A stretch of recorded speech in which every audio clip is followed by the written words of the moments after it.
Guys, as you notice, I will probably never be able to finish a reading a creepypasta, a story or whatever without having some sort of break. The second I have an idea, my brain just goes brr ADHD.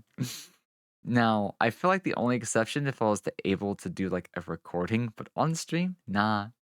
And that's why I always say I welcome interjections. I welcome because I love to talk. And as long as people want to talk with, then I will gladly change course. It's perfect that way. What the hell is this one? There's a creepy pasta called normal porn for normal people. What does that mean? Oh, there's the Ben Drown thing that somebody was talking about. Anyway, where did I get to? Oh, yeah. It must have been Emerald. But that's not really important, though. And I'm getting off track. My party was there, so I didn't have to waste a few minutes in going back up to the league to switch out my dinky little underleveled Pokemon for something a little better. So I began my little trek to see Wally once more. As I entered the cave, he was standing there, waiting for me already. I couldn't remember if that was what he was supposed to do or not. As I said, it's been quite a long time since I've so much as thought about this game, but I was excited to talk to him either way. Whether I felt guilty for beating him or not, I really love seeing him. I mentioned Been Drowned is a Zelda Majora's Mask. Interesting thing is that the Been Drowned was posting video proof of what was happening. It's so what is it then? It is Majora's Mask? Like another telling of it? I'm confused. What is it supposed to be?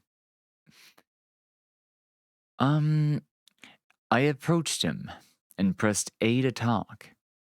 But rather than have him say something in greeting before challenging me to a battle, the trainer spotted theme was played for a second or two before the screen flickered, signifying a battle had started.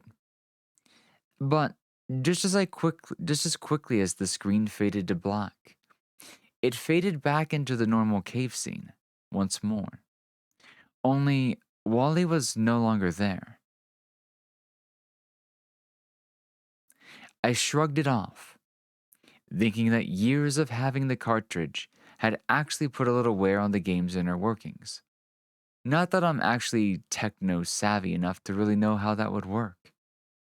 I started to walk away, thinking I'd try to see if this glitch continued into the Poke League. If it did, I was out of a game. I'd either have to reset or get a new one. Either option would kill me. Inferno was the best Pokemon I've ever had.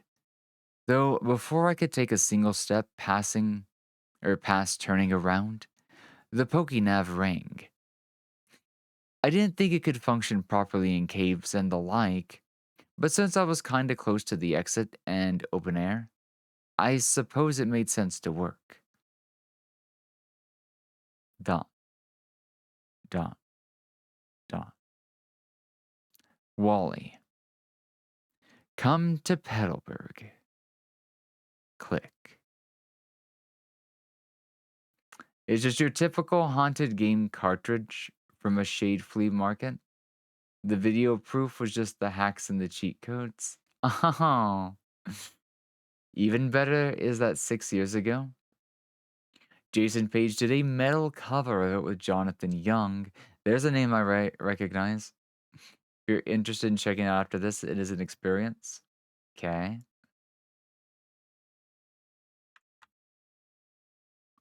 Oh, wait, that's the dude who did the hero cover from last night. I I just need to subscribe to his channel later. I can't do that on this browser, but I'll do that later. Okay. Let me get some water and let's get back into this. I'm not entirely sure how to explain it, but with the little hiccup my game just had with the battle scene, and the face that I'm almost positive that small bit of dialogue wasn't scripted. I just felt uneasy. Thank you for the headpats. Nonetheless, I got out of the cave and selected Dialoros to fly to Petalburg City. When I got there, I could definitely tell something was off. The whole area looked foggy, and all the colors looked as if they had been washed out, leaving the normally cheery little town looking rather dismal.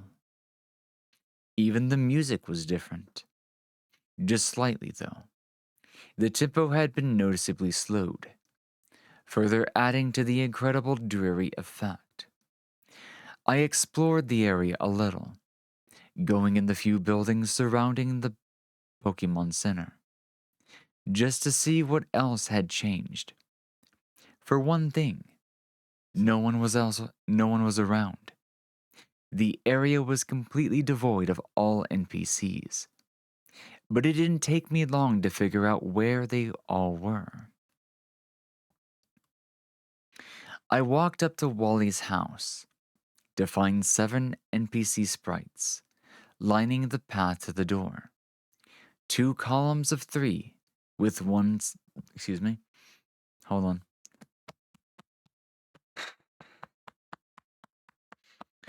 Respiratory.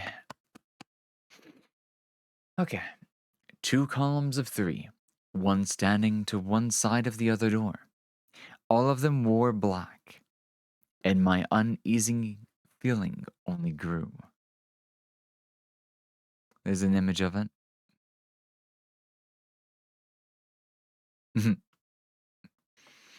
Curious. I spoke to each of them. None of them seemed happy. This shouldn't have happened. I thought he was doing so well. We thought he had beaten it. He looked up to you. Why couldn't you give him a break? He'd still be with us if not for you. He didn't think it was good enough to move further. It's your fault. I knew what was going on now, but I didn't want to believe it. But as I walked into his house, I was forced to. A couple more NPCs dotted the small room as a small black coffin rested in the middle of the area. Dyslexia, please. Wally was dead. I spoke to the other NPCs. Most only repeated, "It's all your fault." But one, which I believed was his mother, explained things a little bit better for me. The damp cave air aggravated his condition. He strained himself to become better so he could finally be as good as you. But he pushed himself too hard. His body gave out. A hiker found him. A Pokeball clutched to his little hand, his Pokemon refusing to leave his side. He called us using Wally's nav. Do you know what it's like? Being informed by a total stranger that someone you love is dead. Pay your respects and leave. This is all your fault. By now, I felt absolutely terrible. Wouldn't you? So I did as I was told and walked up to the small casket. As soon as I touched it, the music stopped, and a blank dialogue box popped up. It stayed there for a few seconds before a single word was slowly typed out in it. Why? A battle started. A real one this time, rather than the teaser that I had experienced earlier. My heart sank as Wally's sprite slid into the opposing trainer's spot. His skin was pale, His colors were washed out. He looked quite sad. But what hurt the most was the opening battle announcement. Pokemon trainer Wally wants one last battle. He sent out his first Pokemon, his cherished Gardevoir, who also looked upset. I assumed this would be the trend with his Pokemon. I sent out Inferno. Sympathy urged me to throw this battle, to make it his last one a good one for him. But the competitor in me said to give it all I had. And guess which one I had to listen to? I had to say, for as much as I do not like 4Kids and won't watch most of their dumps, I have so much nostalgia for Indigo League. The voice casting was perfect and they did an amazing job with the English soundtrack. I felt the same way. I felt the same way, Jen. It's the same with Yu-Gi-Oh! Even with the censorship, the changing of the story and everything, it created something that was but wasn't Yu-Gi-Oh! But I have such nostalgia for it as well that it can't be replaced. Anything that comes after the newer leagues, the future Yu-Gi-Ohs with all the different voice actors and the direction that 4Kids took after the early 2000s, it's not the same. It ain't the same. I don't know about Yu-Gi-Oh, but Pokemon Dove was good. Yeah, Indigo League. Indigo League was amazing. I don't remember much about Orange Islands, but it might have been okay too. I forgot when, but I feel like after Indigo League, that's probably where I either cut off. Probably by Gen 3, I wasn't even watching it at that point, which is weird because I love Gen 3. Cute. Hey, welcome in, Volad. You feeling any better? You doing okay? We're checking out a creepypasta I wanted to share while we were looking at a gaming creepypasta iceberg. Because we just figured out what the fuck iceberg meant on internet culture. So let's see. Inferno plowed through each and every one of his saddened Pokemon, knocking them flat with one attack each. As the battle ended, Wally slid back into his frame. His sprite is now almost transparent, and it said, "Why can't you let me win?"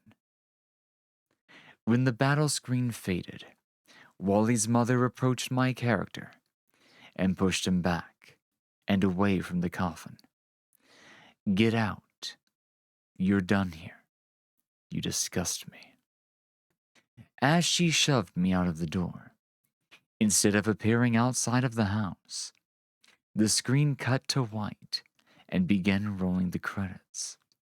As the names of all those involved in the production of the game faded in and out, the white was replaced by an ending scene. Poor Wally's funeral procession. NPC sprites slowly paraded through Petalburg, the tiny casket at the center of the crowd. My eyes watered as they slowly left through the right exit of the city. The camera followed as they stopped at the small patch of grass where Wally had caught his deer Ralts. When they stopped, they all turned to face the screen. Just for a second. But I could almost feel the judgment. As they turned back to the casket, the screen faded to white, and Wally's trainer sprite faded in. Beneath it were 3 little words, "In loving memory." That was fucking creepy, but it was amazing when I first heard of it. I don't remember where I heard of it, but it's probably been a good like 10 plus years. So it was just like, uh, man goes to play a game that's been sitting under a door for like 12 something years. And Wally, who was waiting inside of the cave. And if you guys know Wally's story, he's kind of a sickly kid. And if you ever play Ozrus, there's a lot of symbolism. Like, I won't say it like spoilery, but like it was technically covered in one of the icebergs. Which means that he's probably dead in Ultra Moon. Okay, so let's check out this other thing that Jen sent us. This was the Jonathan Young plus Jason reimagining of the Pokemon theme song as a metal song.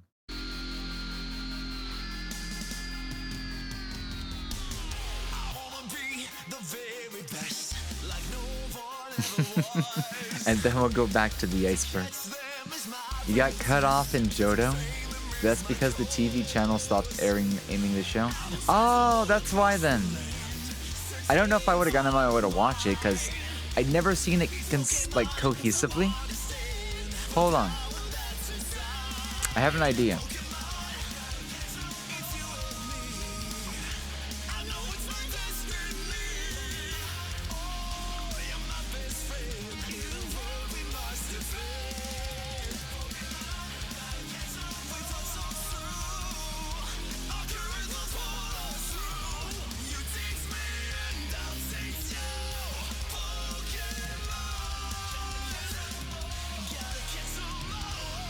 I swear I've seen... Oh, is it called Kanto? No.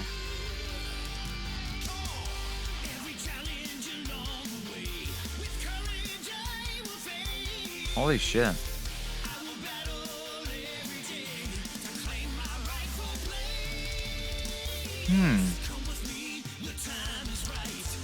There had to be an official statement. There's no way this streamer would have watched the entire thing on his stream.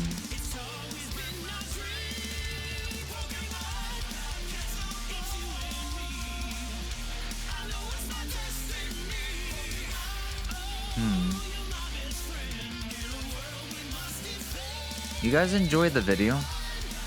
I'm gonna... Why do I have made dresses? Oh, that's right. I was gonna... There's a reason I left those open.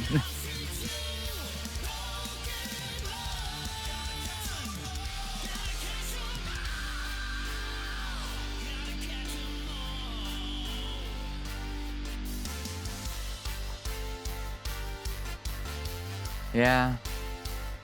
Maybe it was the...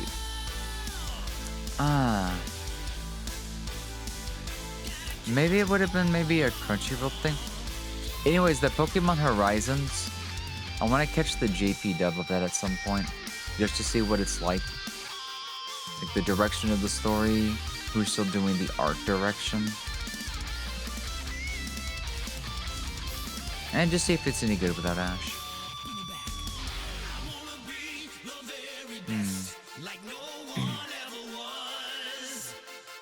They're free and available legally on Pokemon TV.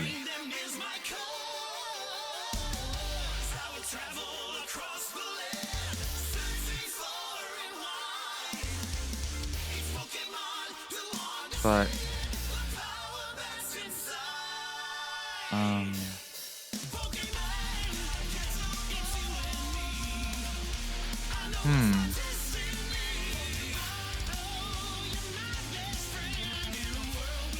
Figuring out a place where yeah, I'm not trying to like watch this, like I'm trying to figure out why or how he was streaming it on his channel and it was allowed. That's what I'm confused about right now.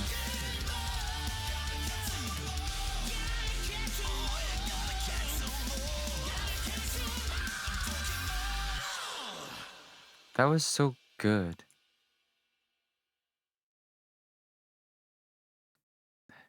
It's definitely an interesting addition. It's definitely a cool addition.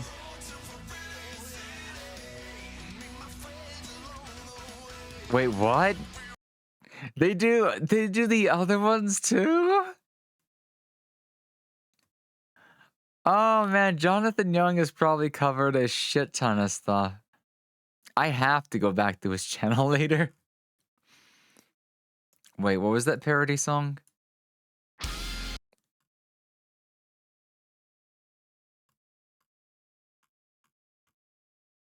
I will reload once, otherwise I just cucked myself.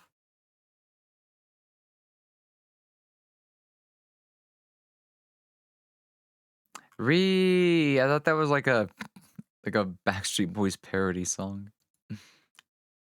Pokemon Horizon should be fun. Oh, are you gonna be watching it with the one fluff? And do you know when you might be watching that? him as well. He was It just dropped on Netflix recently. Won't be watching the JP dub. Oh, okay. I missed that part. It's been available till now? Waiting for Netflix to release it? Oh, so Netflix is handling it? Huh. Interesting.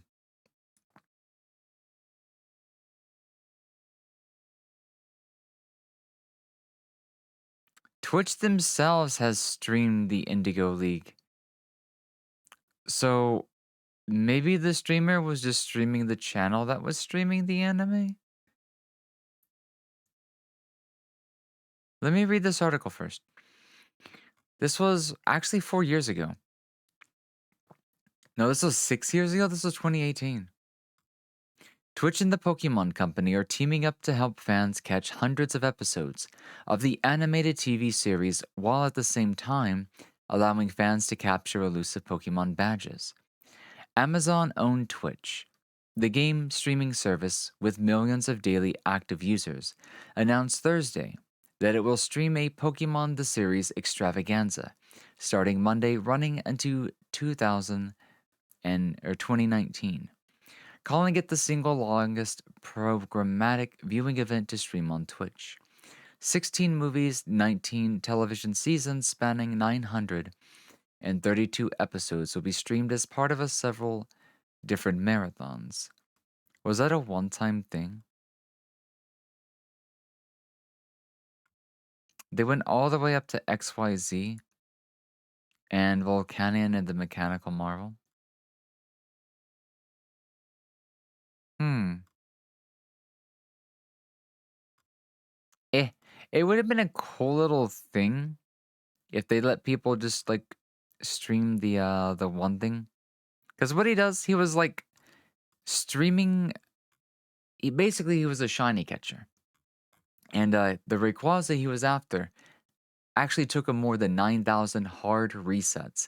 Because he was trying to catch Shiny Ray on the Brilliant Diamond Shiny Pearl remakes. So he had to reboot everything again and again and again for like 9,000. And they were streaming the Indigo League. Um, but I'm guessing there was either a special clause or I don't know, maybe he got permission or something. Anyways, was ruining his day and making him more and more sad.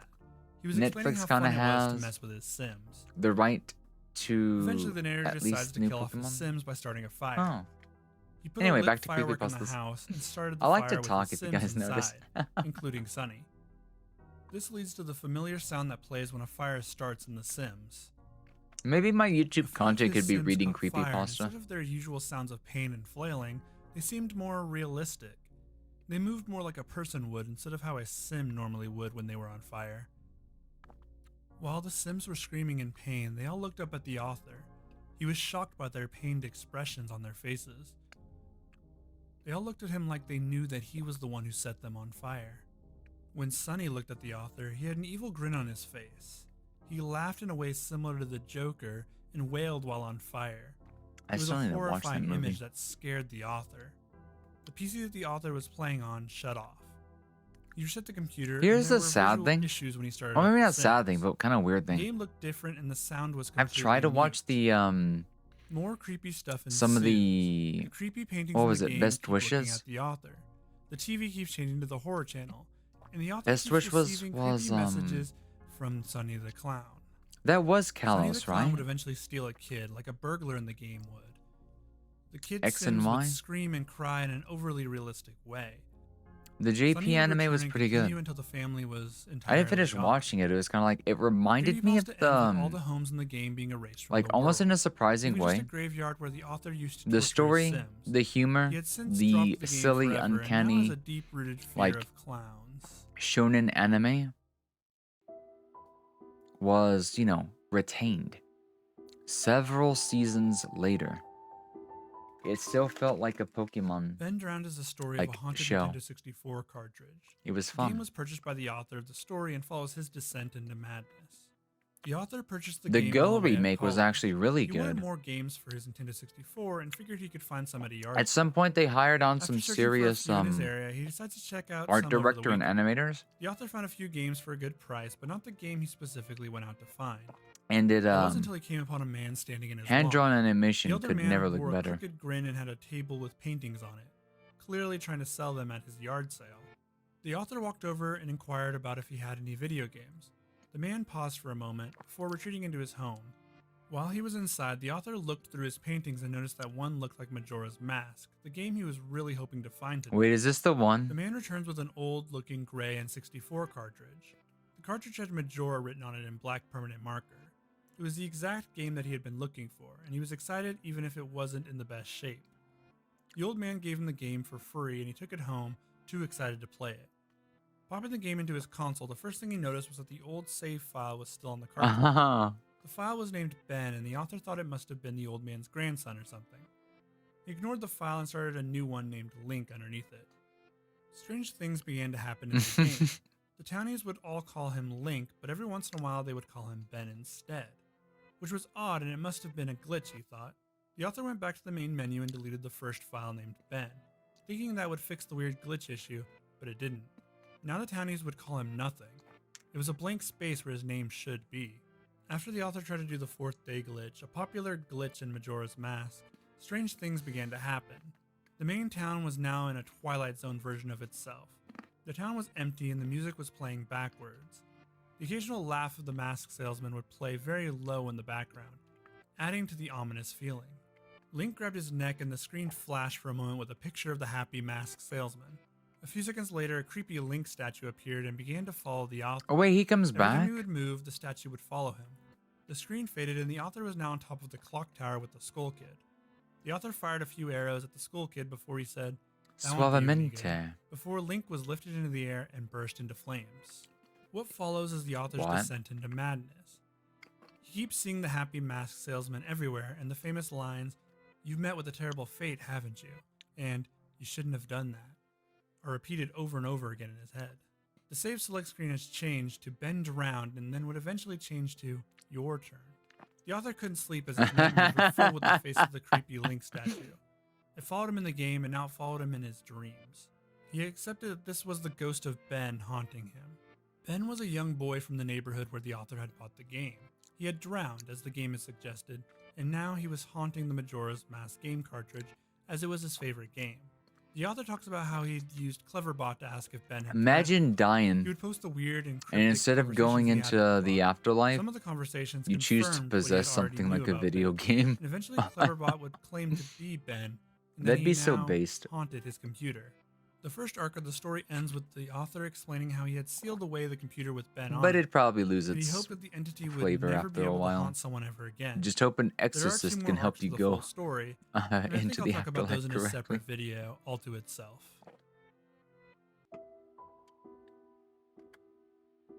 Herobrine?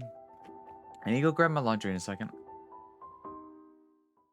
Herobrine tells of an encounter that a Minecraft player had while playing in his solo world. The author was playing Minecraft alone, but due to having a not very powerful PC, had to play the game on a very low draw distance. This meant that the further away anything was from the author would appear to be in a fog, essentially making the world a little more creepy. While the author was roaming around the world, he saw another character just outside of the fog. He tried to follow him, but every time he got close, the figure would move just outside of his draw distance. When he finally did see the other character, he looked just like the default character Steve, but with white pupilless eyes. The figure was gone as quickly as he saw it. As the author continued with the game, he began to notice tunnels were built in his world while he wasn't playing it. Strange structures kept popping up everywhere and trees had all their leaves removed. The entity would appear just out of the corner of the author's eye, but always just out of sight when he turned to look at him. He tried to turn up the draw distance, but nothing seemed to work. Finally, the author went to the forums to try and figure out if this was happening to anyone else. The post would get deleted time and time again. Eventually, they would receive a PM from an account called Herobrine that simply said, "Stop." Herobrine would become the boogeyman of Minecraft back at the beginning of the game's life. Hmm. In the early days of Minecraft, everything seemed so mysterious and it almost seemed possible that a character could exist just to haunt the player. The Tails doll. This is another one that you mentioned, wasn't it? Tails Doll is an evil entity that exists inside the Sonic R video game. He is an unlockable character that you can only get after completing the game to 100%. Once unlocked, you'll see a strange and eerie looking doll version of Tails. It is said that the Tails doll from the game can curse anyone who plays the game.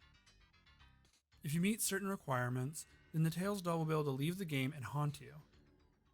Of course, the first requirement is to complete the game and unlock him. Once you've done that, you'll need to play the tag game mode. You must select the Tails doll and then start the mode. Once started, you'll need to tag Supersonic. Once all of these criteria have been met, the Tails doll will appear on your screen. He will look menacing and possessed. The song Can You Feel the Sunshine will be playing in the background. The Tails doll is now haunting you. You will see him in your dreams, and you may hear him come knocking on your door. Lavender Town Syndrome. I love this one. But I know it too well, so I'm gonna go get my laundry real quickly. I'll be right back. In the year of 1996, there was a strange surge in illnesses and suicides in children in Japan shortly after the release of Pokemon Red and Green. The deaths were related to an area in the game known as Lavender Town. Due to this, the incident was labeled as Lavender Town Syndrome. Lavender Town is a town in Red and Green that has the only known Pokemon graveyard in the series. The town is far more creepy than any other area in the game. This has led to many asking about its inclusion in a kid's game at all. The Lavender Town Syndrome actually has to do with the music in the game. It's this eerie song that drives home the feeling that the town may have some dark secrets hiding beneath its surface. The song was said to be composed of binaural beats, or two tones that when combined can make an audio-optical illusion. The original Lavender Town music had these beats, but the later entries and re-releases removed them entirely. The reason listed was because it gave listeners headaches, nausea, and according to Lavender Town Syndrome, suicidal tendencies, especially in children. Later, someone ran the Lavender Town theme through a special software near the end of the song and noticed that some unknown had spelled out something. Unknown are Pokemon that are shaped like letters. They wouldn't be introduced until the following game. The unknown spelled out, "Leave now." Lavender Town would become a very popular spot for Pokemon creepypastas and urban legends.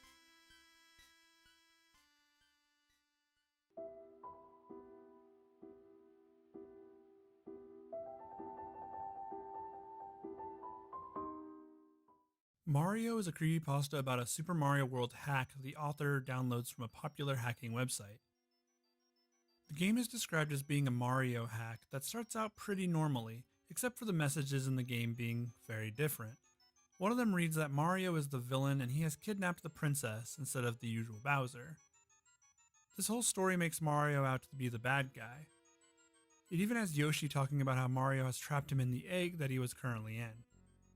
The pointed advice block even says, "I hate you." The other advice blocks had different messages written in them as well. Some stated things like, "But is there anything I can do to change your mind?" Another says, "This is the selfish way out." A message later in the story would say, "Don't you think you've done enough?" The author completes the first boss level and gets a disturbing message afterwards. This leads the author to the final part of the hack, where he is on a long road where he can only walk to the right. The author ends up in a world with a black background and small doors that he can't enter. Going right, the author ends up in an area where he can only jump off of a ledge and into a pit. Jumping into the pit, the author finds a pipe. The game ends there with the idea that Mario had died as the game had crashed. The story then picks up when the author found a file in the game's folder that he didn't know what to do with before. Thank you He for the changes the file from a headphones. text file into an Thank you, image thank you, file, thank you, and thank you, thank you. this was shown on the screen with the caption of, "Find me." Is it another Pokemon one? Lost Cursed copies Silver. of video games are a rather popular idea amongst creepypastas. Lost Silver is one such creepypasta. Around the time that Soul Silver came out, the author was feeling nostalgic for the original game, so he bought a copy from GameStop. When he booted it up, the Game Freak logo was glitched, and he was immediately loaded into the game's previous file, which he noted as weird as he was expecting the cart to be wiped. The file had 999.99 hours put into it, with all 16 badges. No. 999,909 Pokemon dollars in all. You know this 21 one too? Pokemon, including Oh. Mewtwo and Celebi. The author figured he probably used the Game Shark to get them. Deciding to check his Pokemon, he was surprised to find 5 unknowns that spelled out Leave, and a Cyndaquil named Hurry, that only knew Leer and Flash. Closing the menu, he found himself in a room at Bellsprout Tower. Walking around for a few minutes, he couldn't seem to find his way out. Eventually, he managed to find a ladder. Going up the ladder, he found himself in a pitch-black room. Remembering that his Cyndaquil had flashed, he used it to light up the room, which he immediately regretted, as the room was a chilling red, with a linear gray path heading south. Heading in that direction, the room got progressively darker. Hitting the end of the path, he found a sign that said, "Turn back now." I know The plenty. option just no popped up. You on just the can't screen, recall the not knowing names? what to do, the author Oh, hit I've yes. never really The dug text into "Hurry as these fainted" much. appeared on the screen. You just always hear the The names, Cyndaquil but was never pissed the with another unknown. stories. They now Yo, spoke yo! out, How you Closing his doing? How are Pokemon you and fast Sherry menu, the doing? pitch-black room was now Hello, revealed to hello, him. hello, cute It was little a small room, fox. only being What are you 4 gray doing? squares. Checking his trainer profile, Gold was now missing his arms. The expression was more sad than smug now. He also appeared to have 24 badges. After a few minutes, the rope escape sound played Sherry's once spinning again. in a washing He was machine. transported Ah, once she's again, getting nice and this time clean. to Sprout Tower. Ready for The sprite another of hug Gold afterwards? had also once more changed. Nice. He was now missing his legs, and his skin was Spin pure white. fox. Pokemon That consisted of 5 level is 15 unknowns, spin. spelled out Dying, Spin and a fox. Celebi that only knew one move called Perish Song. We're They just ignored kind of some like past low engineering energy deficiencies vibing, that he was unable to talk chatting, to. watching also some pure video white, just game like him. creepypasta, Eventually, he found a and just transparent taking red. it easy. Approaching him, he was pulled into a Pokemon battle. Gold's Had a back big sprite matched the addiction front so sprite, far with the to bloody eyes and white whatchamacallit. skin and missing arms. Red sprite was basically the same Nice. as the original game. The only To difference being he was Arceus, transparent and I'm kind of like, and appeared to be crying. Both of What them else only do had I one wanna do? Pokemon. The author's unknown seemed so to right have now I'm just disappeared. gonna snacking. When the battle began, he was only given the option to attack. With only one move available to him, he used Perish Song, which gave them 3 turns before both Pokemon fainted. But weirdly enough, after 3 turns, only Celebi fainted, though the battle didn't count as a loss. On his turn, Pikachu used Destiny Bond, with the text "Pikachu has died" appearing before he was awarded the victory. Red sprite showed back up before he was beheaded. Back on the overworld map, Gold sprite had yet again changed, taking the same transparency that Red had. Checking his profile yet again, all that remained of Gold was his head. With 40 badges now, and level 20 unknowns, now spelling no more, transporting once more, it appeared that he was now back in his room in New Bark Town. I think those Unable are to the. interact with anything in the room, he decided to leave through the God, I've second not door. seen those sprites But to in his so long. surprise, he just passed right through it, straight into a black void. I feel like I might have to play like Going south, he eventually reached a white area. Gen 1 and 2 and at Gold some sprite point. turned black and transparent. During his journey south, Just he to show finally them off. encountered something. It was a regular Gold sprite. Huh? Talking to him, he 255. said, "Goodbye forever." The text question mark question mark question mark used Nightmare appeared, and for the final time, the rope escape sound went off, and he was pulled downward, back into the small room from before. His sprite was now completely gone, and he now had 0 badges. The unknown is now spelling "I'm dead." Going back to the overworld, the room was then covered by the same gray blocks as the walls, which spelled out "R.I.P." The room was a grave. Gold had been dead the entire time. Presumably, his death occurred a few years after his victory over Red. Gold was a young trainer, and despite his success, couldn't escape the inevitable fate of death, and was eventually forgotten by the next generation. The author was unable to get the game to work after that, trying a few times to reset it before giving up. Some of these are cleverly written. Sally.exe? Sally.exe is the unofficial sequel to Ultraviolet? Sonic.exe that follows a similar formula. The Oh. author finds a copy of Sonic.am on eBay and is upset Okay, that I'll he keep never it in had mind. the option to buy the show in his region. That But they would be never released fun. the DVDs where he I didn't know lived, that was a thing. so he couldn't let this opportunity pass him up. He ordered the DVD and it showed up the next day. When he put it into his laptop, he noticed that the DVD didn't work, but instead just opened the files that were located on the disc. In the folder was a file called Sally.exe. Give me a second. This confused the author, but he clicked on the exe file anyways. It played one episode of the show, the episode where Sonic and Sally kiss. It was an odd episode choice, but he was surprised that the file contained only one episode when it claimed to be the whole series. Eventually, the author gets bored and downloads a Sonic game from the internet. Starting it up, he notices that the usual Sega sound at the beginning has been slowed down to almost sound demonic. The game started with Amy Rose, a character that never appeared in the Sega Genesis Sonic games. The title screen appeared, and Tails and Knuckles really? were X'd out already. The game let the author play as either Amy, who had holes all over her body, or Cream. After Amy and Cream had gruesome deaths, next came Sally. Hack a fire Sally was red, the author's favorite but makes it character, and he couldn't emulator imagine friendly. anything bad happening So to no him. trading is. He started the level Oh. anyway. Selecting her level, he was met with the demonic Sonic from Sonic.exe. The corners of the screen began to close in on Sally before they crushed her to death. Sally later appeared on screen with her eyes stitched shut. The author noticed What something the on the fuck? corner of his bed. It was a What Sally in the plushie, hell? but with her eyes also sewn shut. We're still on the tip of the iceberg, aren't we? Misfortune GB, we know this one already. This one's probably not structured. Misfortune is an obscure and lost Game Boy game. Maybe it No does. physical copies of the game exist, and no one has found a ROM. What people do know of the game come from personal accounts of the game and some screenshots. Of the I people would who have loved to played have it, they tried this consider it out to be back one then. of the scariest games they've ever played. This looks like a In the game, the reimagined player version of it, plays though. a young boy trapped inside of a gothic building. After searching the building for a while, the player will come upon an entity.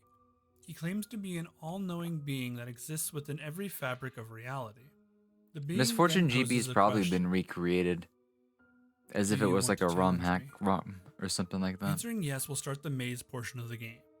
The player must make their way through the many mazes in the game. One of Oh, the more 3 popular a.m. ones is a maze Windows where did you its must make your thing way again. through 4 cabins. The text box before any of the trials in the game will say, "Choose wrong." So I and imagine misfortune even if will this game follow your wasn't loved real, ones." Choosing the wrong one, failing a riddle, it's or just definitely making a been mistake in the recreated. game will lead you to the game over screen. A more detailed model of the entity in the game will appear on the screen with the words in the text box saying, "I am God here." The side effects of the game were reported heavily in the late 90s. Players reported feeling depressed and a feeling of dread after seeing the game over screen. The players that reported this in the forums would sometimes go inactive altogether after posting. If you were to look for the game, you would most likely not be able to find it.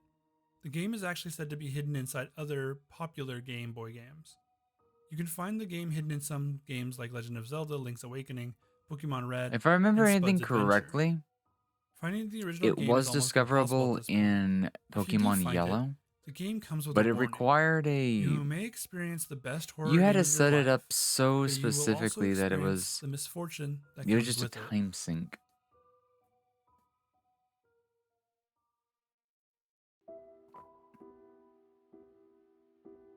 NES Godzilla. NES Godzilla tells the story of a man who felt nostalgic for his old favorite video game from his childhood. He bought an NES but couldn't find the game anywhere. That was until his friend found a copy for him. The author was so excited to finally get to relive that part of his childhood and finally finish the game he wasn't able to. Oh, so many years no. ago. Is The Sophie author starts the game sleeping and feels like a wave of nostalgia seeing the game properly again after lately? so many years. After 'Cause the I author noticed gets to the he's first been boss in the game, it glitches with red not blocks streaming appearing and everywhere. playing Factorio The author removed the cartridge, blew into it, and way put it back past into his the console. bedtime? After completing the area where the game had glitched, he discovered a new boss was in the game.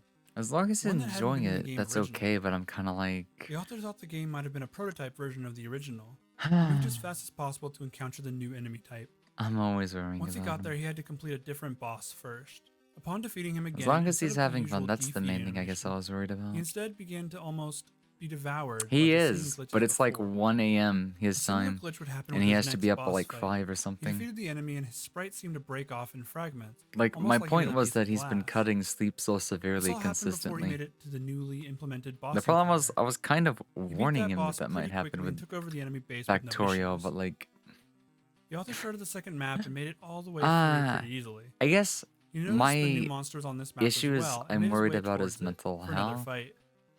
After because it fighting a seems different like monster it's than the one like he was already expecting to, taken he saw effect a on new him. icon on the map that he'd never seen But on the before. bright side, I think Elu's The been author looking started out the for level, him and as soon as among he a did, lot he of saw a people hellish that looking world with no uptime. sky and flames burning in the background. Fortunately, The only background music was a low drum that almost sounded like a but the harp. chances are I'm just worrying At the top of the screen for no was reason. one word, I do that all the time. run, which confused He looks the like he's author as he having wasn't fun. sure what Everybody he was seems supposed to be be having running fun from. with him. So as After noticing long as Godzilla was that taking damage remains but not seeing consistent, from where, he restarted that's the game.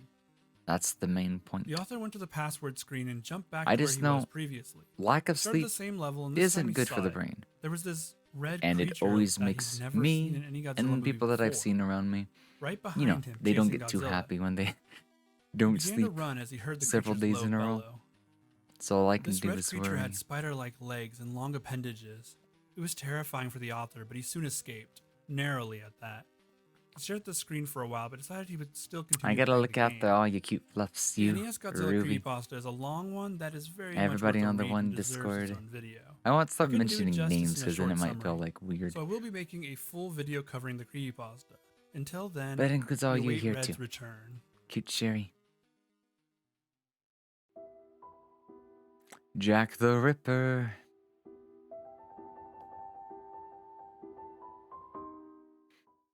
Jack the Ripper is a hidden item game where you solve the mystery of Jack the Ripper's murders by investigating his crime scenes. The author played this game And as a here I went to teenager, but couldn't bed at ever get the secret ending, 1:30 a.m. game he would eventually and forget got up about as he grew up 5:30 to and get to settled work. down. One day, the I mean, author I've found a copy done of a the game few in of a those bargain nights bin. in the past, but Purchasing man, the they game, were the some of author the decided worst to play it on experiences his of next my day off. life. Luckily for him, that day was a 8 good one, hours, 8 to and he's 10 excited hours to of relive a part of his hell, high school years. followed by getting Booting home it up, he was sleepy, greeted by the and then nostalgic you would text, just wake up The Murders of Jack the Ripper. and you'd play The games author into managed the to run through deep, the game deep rather morning quickly, and be like, only oh, missing 2 of the I need to secret sleep items and he get to finds work the scattered next across the day. crime scenes. And you just repeat the The author process decided to again and Google where again to and find again. one. Weirdly, there weren't The a problem lot is of work walkthroughs can for the take game. out time that you Eventually, could he put came across a elsewhere, suspicious forum, but if you don't one treat that what set off time his you own have with security respect, alarm, that's when which things he get ignored. dicey. Scrolling through the forum, What he does the happened upon an fox interesting post say? stating, "Do not play this game. If you bought it, Pogostuck? return it. Rage If with you pirated it, Pogostuck? How delete it." do I explain this game?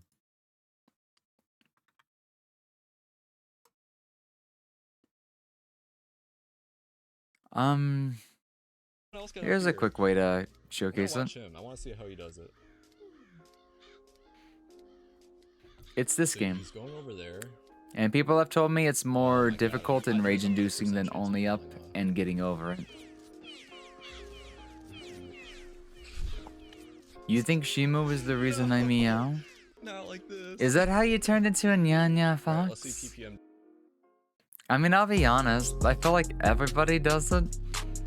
No, I don't do it a lot, but I'll always comment back when people say meow or I'm a cat. I'll always go like, meow, meow.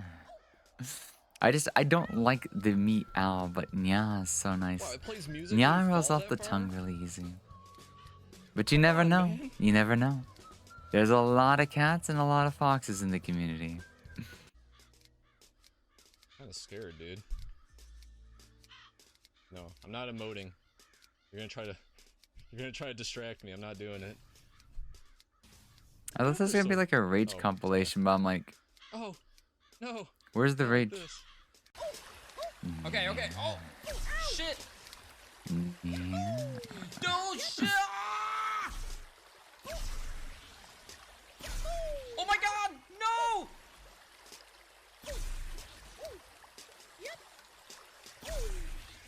You can see how this game may or may not be able to get on one's nerves at some point in their life. Yeah, Lily does. Yeah. I mean, I don't say I do, but like I guess I can, and maybe it's just because I'm a tease. I maybe do make What's it a the point little of life, dude? seductive when I say yeah. There's no point to life. Just make your own, and it's like so. I don't think I know how to tedious nya finding meaning correctly in then. life. It's like Your whole nya. life you're told to do shit, and then at one point they're just like, oh, you do your Oh, own it's thing. my You're like, voice. That's the "What? problem. I've been told how to do things. I don't know how Why to you change tell me my how to voice do to it?" make normal nya. You know? I'm just They in didn't- chronic oh, femboy shit, mode. You went up fucking high. Yeah. and Reminds me yet of Capper I'm still from down here. 2017 MLP movie for some reason. Oh. Get it? But yeah, this is the game. And people said this was a better idea Luke's been on this part. instead of doing like Past Bean hours. Boozled. Especially if there could be a potential gag reflex. Let's go. Yeah, it won't let me join. You remember seeing this game, Markiplier Rage? Wait! Did he? I saw the thing, but I would have thought there's no way he would have raged at it. It says I've never seen the guy mad.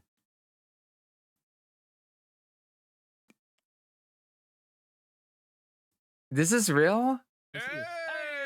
Alright, I can already tell I'm gonna hate this. I will be good at this because getting He looks like everybody's uncle or something like that.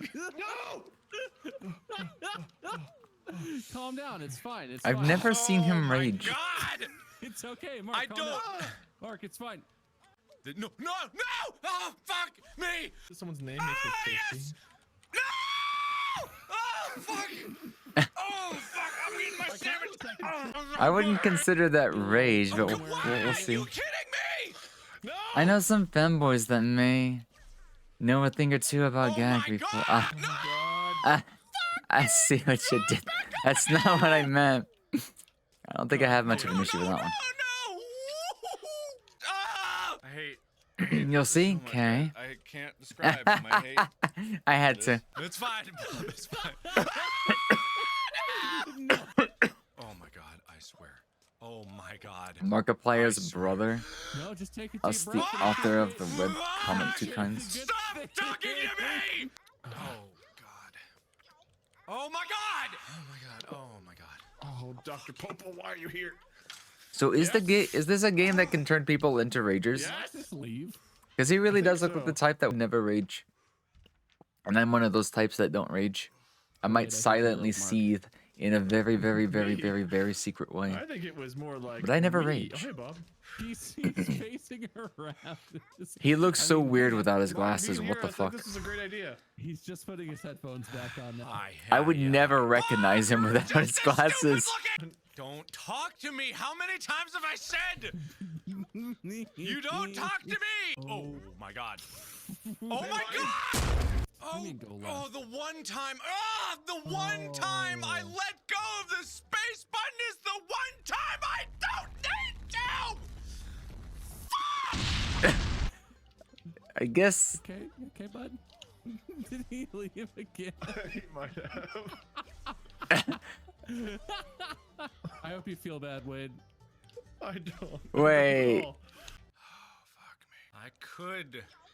I could hurt you, Wade. Yes, yes. yes. It's when he starts. Yeah, that's the thing. The second you start playing alone, like, guys, I will say this. I don't rage on stream. When I play Splatoon 3 off stream, or back when I did, I lit up like the 4th of July. I wasn't saying positive things. But that's only because it was a multiplayer game with very bad You players. have been talking to me. I don't know. I'm not now. Oh, Single player games, I don't think I Why didn't rage. I bounce on that one? That's So I'm wondering, would disappointing. this game make me rage? Oh my God. Oh my God. Oh my God. Oh This is a 30-minute long video. Mark, did you just fall past me? Why are we still here? Just to suffer Either way, I'm gonna be looking forward to this. every night. If we get there. I can feel my leg, my arm, even my fingers. The body I've lost. The comrades I've lost. Won't stop hurting. It's like they're all still there. So, Mark, how's it hanging? Great, How's the pogo? great. Yeah, you're doing good, man. I feel like you're really picking it up. I wish this Right cable here. that I had used. Uh-huh, was it's- Okay, I'm good. solid. Hey guys, how you doing? It was fine. Where? No, God, fuck! Oh fuck!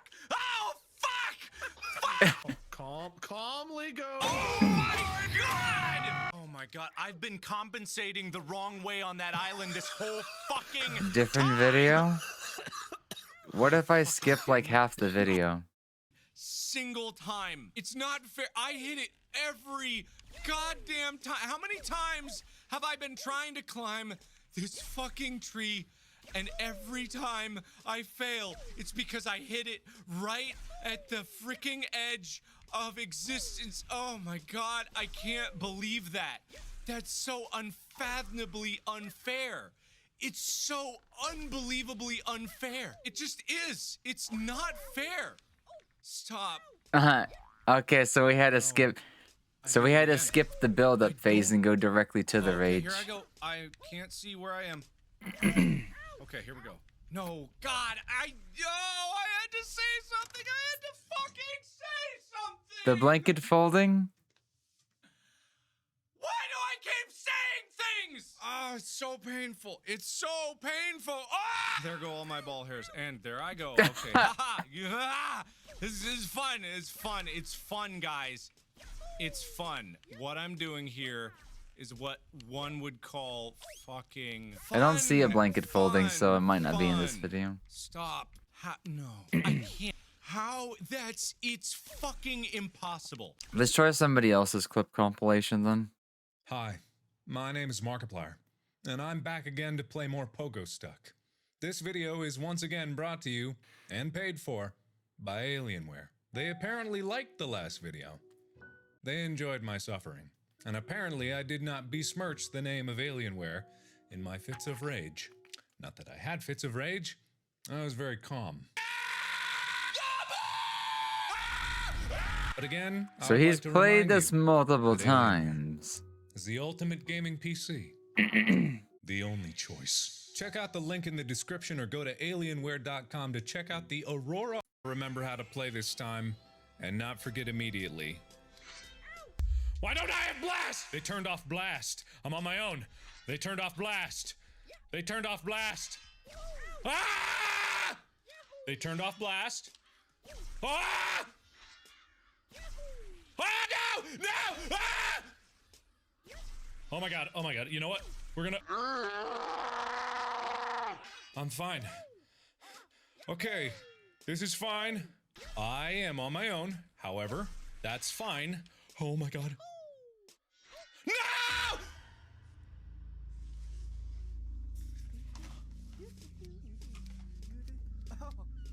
Jazz? Yeah. Old. This one sounds kind of fake. Just like Mama used to make. Yes. You've never heard of jazz before? Well, Unless that was like a significant part of the game and now he's all the way back to square one.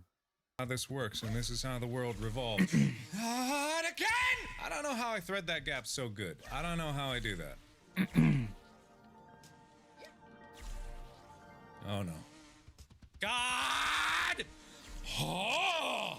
Ah, Come on! gotcha. Stop! So that would lead into a slippery slope, huh?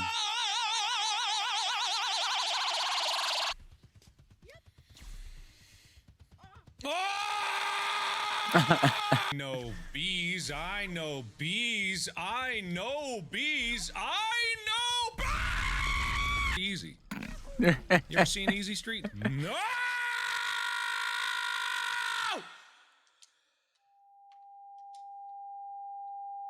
Right. Interesting. Well, it doesn't really matter what I can't really do anything about it, can I? I'm back up. Hello, everybody. My name is Markiplier, and welcome back to Pogo Stuck. We've made it to this mustache. How many times does he go and back that's to good, this because game? what that means is that I've made progress, and that's good, I think. I don't know exactly where to go from here. This must be it. Oh, you bitch! Oh, fuck off. Oh, fuck off! Oh, fuck off! Oh It's- my god, fuck off the fucking bees! Oh my god, I'm gonna lose my fucking mind to these fucking bees! I almost feel like the Clippers go out of their way to avoid his actual rage. What the fuck? This is from his own channel, so like the Clippers don't even clip the Oh my God, good where am I? shit. Oh, I don't know where I am. Where am I going? I don't understand where I'm going. Okay.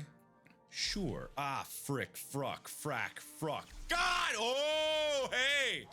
Actually... Fuck. No. Wait, what? Why? God. Why is Just that fucking happening? Leave me alone. Ah, fuck! God! Fucking damn it! Fuck! I never use whatever that is. I like the... I got a tiny bit angry. We might have to watch these in full later. Not the clips, because the clips don't clip the good shit.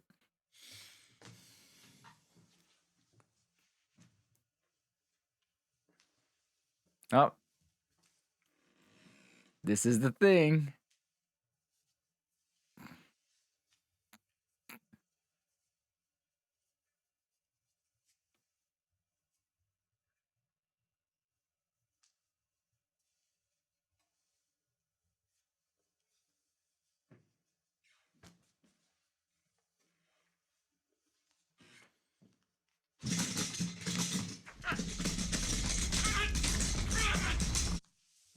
Thank you, everybody, so much for watching. Subscribe for more. Ring the bell to know when I'm uploading. And keys, my watch, like He the looks so different without the Nah, glasses. and as always, I will see you in the Some next video. people, the glasses really do make the person. Bye-bye. The Shinpachi meme is real. It doesn't look evil, but it is. The I know how that angriest sounds, blanket I folding I've really ever do. seen. But this game is evil. That was Don't perfect. Play it. The author waved this off as some kind of internet rumor, like Ben drowned. He did eventually find the answers to his question. The last item was in the empty hand of the blue angel creature. Booting the game up once again, he went directly to the see. scene where the angel is hovering over Jack's body, holding a He knife. did. Going to the other hand, he clicked it, and the normal hidden item sound played. The last item was Jack's heart, a very realistically rendered heart at that. Then, the screen changed over to a black and white photo of a mutilated lady for an uncomfortable amount of time, before again changing, this time, the angel bringing Jack's knife down on him. The image shook the author, so he took a break before steeling himself for another playthrough, to figure out what was going on. Booting up the game, he was greeted by a different name on the screen, The Murder of Jack the Ripper. The game opened the same way, on the murder scene of Emma Smith, but this time it was much more graphic, more akin to the real Aaron's murder going to scene, sleep. with organs strewn across the body. Poke her up With each murder quickly. scene, the bodies got more and more Give mutilated, her head pat bean a until he good night's finally sleep. reached Jack's final victim, Mary Kelly, whose body was so torn apart it caused the author to throw up. When he reached the end of the game, it changed drastically, with Jack being long dead by the time they arrived, and the blue angel creature was nowhere to be seen. After the credits, he got a bonus level about Black Alice investigating the murder of a businessman who reportedly had paid Jack the Ripper to kill people. He was nailed to the wall by iron spikes. Collecting all the secret items in this twisted version of the game, including Black Alice's scalpel in Jack's room, Angry he got a new blankets. scene depicting Black Alice murdering the businessman Tomorrow will by probably be a nailing little bit spikes more to his active. hands and legs.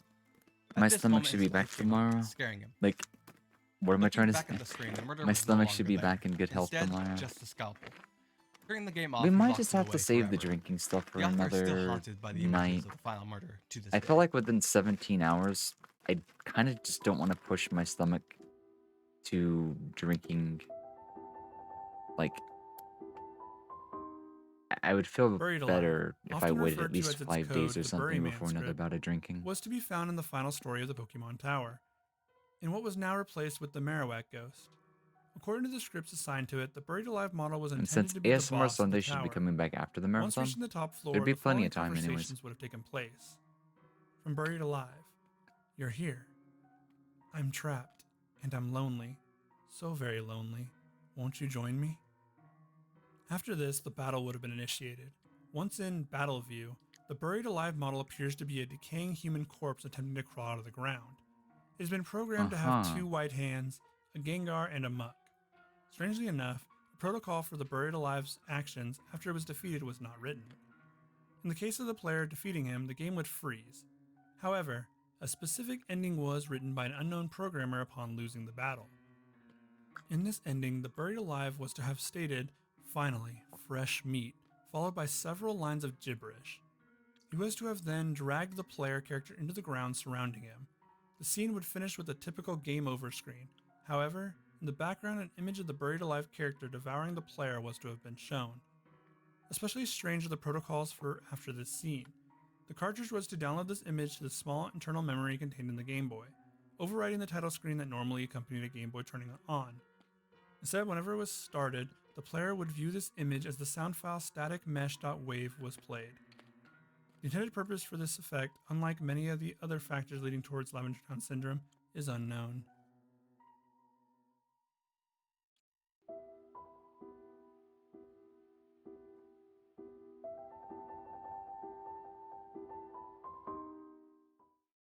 There was an old game called The Theater. It was pretty obscure, so obscure that many don't even believe it exists. The game was released around the same time as the original Doom, which meant it was easily overshadowed and forgotten. The cover of the game was mainly blank, but featured a single character known as the Ticket Taker. The Ticket Taker was a poorly drawn man with large red lips wearing a red vest over a white shirt and black pants. He wore a blank expression unless, that is, you broke the game disc. Many reported that his face had changed on the game case, and he was now angry looking. These claims were never substantiated. Something else of note was that the case for the game didn't show who the developer was. If you looked on the back, you wouldn't see any images from the game or a synopsis either. The game case was essentially blank with just the ticket taker sprite on it. The game was initially known for its inability to install correctly.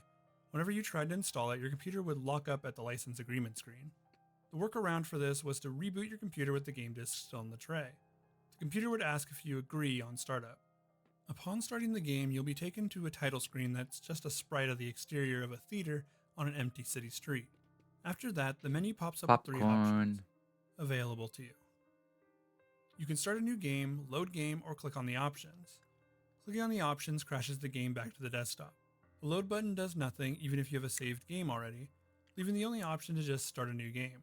Once started, you are immediately playing the game in a first-person view. You are standing in an empty theater lobby. Standing across from you is the ticket taker, and past him is a dark hallway, presumably leading to the theaters beyond. On the walls, you can also see some distorted movie posters that are impossible to make out. Approaching the ticket taker, he will greet you with, "Thank you, please enjoy the movie." You are then free to walk down the hallway and towards the movie. Entering the theater will make the screen fade to black before you're back in the empty lobby again. If you walk past the ticket taker, he'll say the same phrase and you'll load back into the lobby again. At first glance, this game doesn't sound too great, but there's more to it. The more times you repeat this exact same sequence, the higher chance you have to trigger some odd and creepy occurrences. It's unknown how many times you need to repeat the sequence to trigger these occurrences, though. The first occurrence is when the player fades back in after walking into the hallway. This time they will notice the ticket taker is completely absent. The player then, without any other options, decides to walk into the dark hallway. The sound clip and the text box mentioned previously still play in the absence of the ticket taker, but when the player walks into the hallway, the screen does not fade out. It goes pitch black as they walk deeper into the hall. But the player's footsteps sound clip is still playing as they continue to push the up button on their keyboard.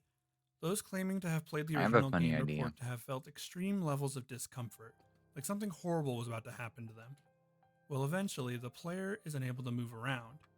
There's nothing for a few moments before a strange sprite that is described as the ticket taker but with a swirl for a face appears and stands before the player.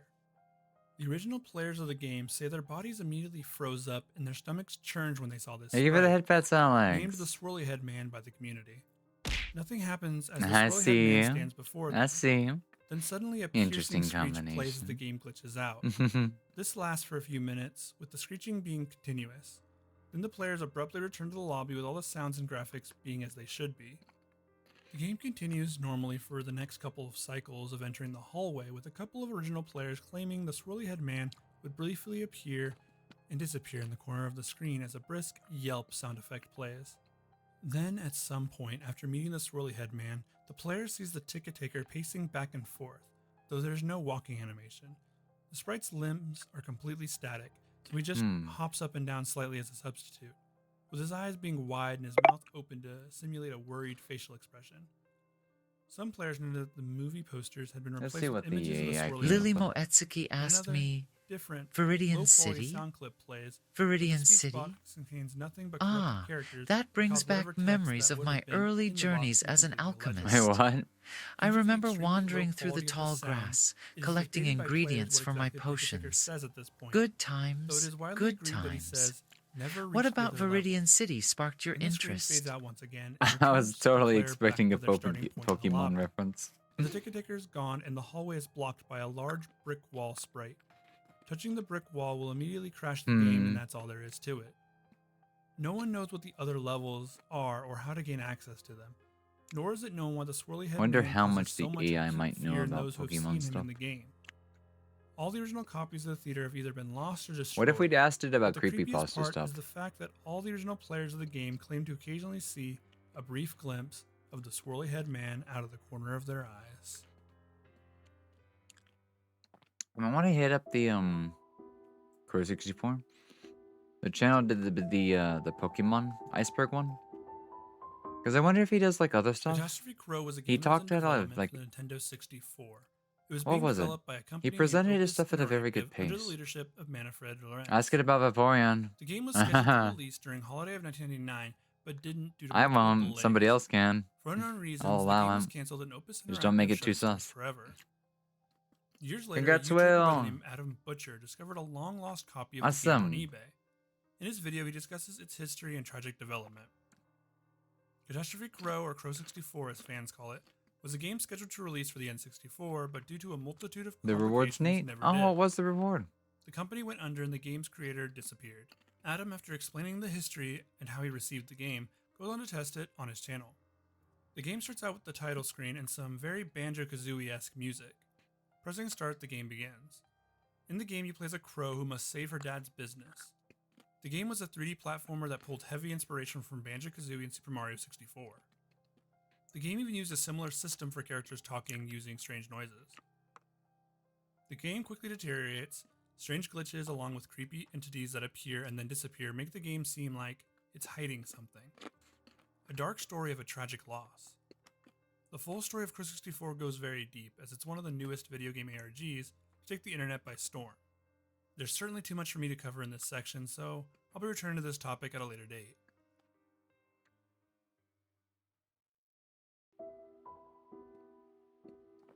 Polybius. I still need more water. Polybius was an arcade game that existed sometime in the 1980s. It was only available in a few arcades in Portland, Oregon in 1981.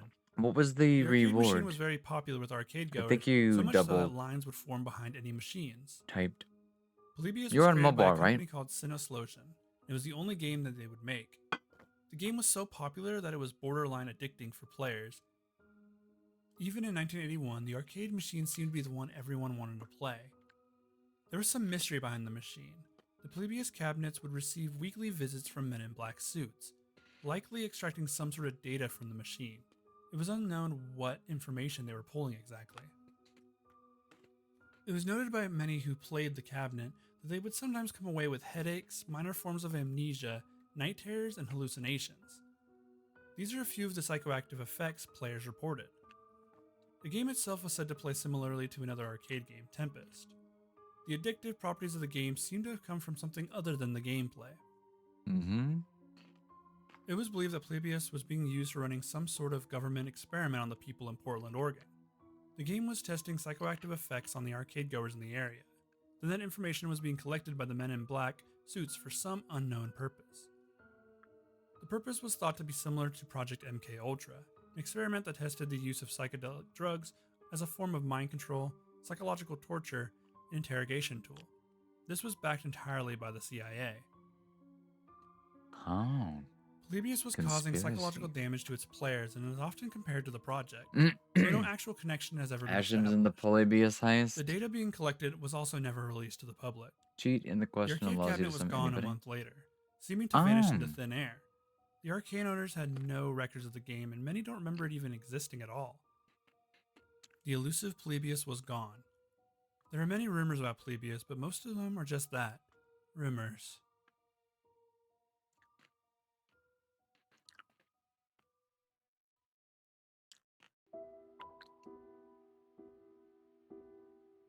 Mr. Mix. In the early 1990s, typing games were very common. There was a lesser known typing game called Mr. Mix, which was released around the same time as Mario Teaches Typing. It starred a character named Mr. Mix who would mix ingredients into a bowl as you typed the words for him. The game was very similar to Mario Teaches Typing, which might be why it was lesser known. Another reason the game was lesser known is that it was a very hard typing game. The difficulty started out pretty low at level 1, but by level 5 the requirement became 500 words per minute, which was impossible to beat. Wait, what? The game was notable for having some strange background music as well. It started with low growls in the first level that would progressively get louder as the level went on. Eventually the music would get so loud that it caused permanent damage to the early computer speakers. Oh, The damn. second level notably didn't have any music, but the third had what sounded like a low-quality recording of a hairdryer in the background. The third and fourth levels would just play a loud, high-pitched ringing sound that would persist throughout the levels. Some people even reported ear pain from the ringing sound. The design of Mr. Mix was also considered to be creepy. He was a round-faced man with beady eyes and very red cheeks. He would stare at the player as they continued to type away. Oh yeah, I've never had a pomegranate before. Most of the children who played the game would have horrible nightmares. It's like a fruit I about need to Mr. try Mix. someday. He would talk to them in their Scoop out the nightmares little with his food. raspy, quiet voice. Mr. Mooks would tell them to keep quiet about something, but it wasn't anything they could remember. It caused a few kids to develop deep psychological issues. The game had terrified them to the extent that they needed to see a psychologist. The psychologist had noted that the kids had been deeply disturbed, but no connection was ever made to the game. The game didn't sell very well for a few reasons, and almost fell entirely into obscurity. That was until a ROM of the game was discovered, with hackers immediately trying to dig through the game's files. Everything seemed fine until the hackers used a memory hack to bypass the 5th level in the game. Whenever they would bypass the 5th level, the game would crash, writing a bunch of files to the home drive of their PC. The files contained pictures of people with horribly deformed faces. They appeared to be screaming in pain and agony.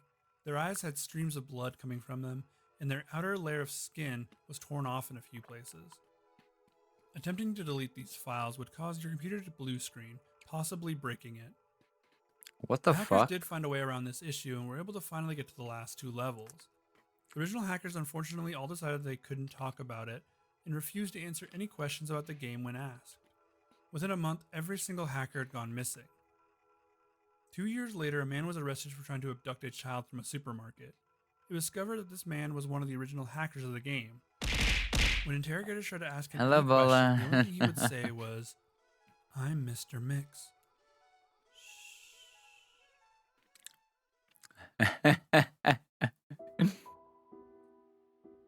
Wait, what? Is it finally starting to get into the creepy stuff? I Hate You is a Super Mario World creepypasta the author describes as not another haunted game creepypasta. The author explains how they'd played through Super You doing Mario okay, World so many Poland? times that they'd seen just about everything the game had to offer. One day while exploring the sunken ship level in the game, the author noticed a blind Boo hovering over the exit pipe. The only escape option was a key and keyhole above the exit that they'd never seen before. Grabbing the key and ending the level brought them back to the overworld map. A new area next to the creepy Bowser cave entrance opened up. Hang in It there. looked like a whirlpool, and the author thought it must be a newly You'll undiscovered be level in alright. the game. The author moves towards the whirlpool, and as soon as Mario stands on it, the Bowser face We starts have to not. bleach from its eyes. Maybe The I title of the prefer level creepy was, creepy Oh God, no. to which the author consider brushed creepy. off as being weird, but not I that guess you could odd say since it was maybe similar to the special stage names. either I need more of an During the edge, level, Mario is stuck in a very or small cavern with no maybe room I'm to jump and can only continue desensitized. to the right. The further No, down Mario ran, eventually he desensitized? would run into more of the Whatever the blind word boos is. that the author had seen before. They floated ominously above the chamber. A giant bullet bill with blood running down its face barreled towards the author, and the only way for Mario to survive was to use a star. Of course, that meant he had to cheat to get the star. It made him invulnerable, and Mario was able to pass safely. The author noticed something was written above Mario in what looked to be blood. It said, "I hate you," in all caps. To the right of the message were a group of giant boos. To the right of the giant boos was another message. This one said, "Why won't you die?" The author was still invincible, so the boos didn't scare them at all. Super They came Mario down to where it looked like a SNES group was of really thwomps fun. were. They all had Those blood on thwomps the look bottom pretty of them, cool. as if they'd crushed hundreds of victims to death just below them. The next section the author found had spikes. We need on to the find floor videos and that do ceiling, like meaning we'd really have good to swim psychological carefully horror. between them. Of Things that would course, make us shit having ourselves. invincibility helps as well. But not really. As the author swam through the area, he noticed the lifeless bodies of what looked like other Marios stuck to the spikes. This was by far the creepiest thing the author had seen up to this point. They looked to be the lives lost by Mario as he ventured through this area before. As the author made his way to the end, the lifeless Mario corpses started to float and follow him. They were terrifying to see moving around, but the author continued. At the end of the level, there was a doorway next to a weird-looking mushroom. The author decided better than to touch it and proceeded through the door. Once inside, the author realized he was in a boss chamber, but there was no one there but Mario. There were windows behind Mario, and in the third window was a mysterious shape. A second later, and Luigi stepped out onto the platform. He stared down Mario and told him how he truly felt about his brother. Luigi attacked Mario, who was too stunned to fight back.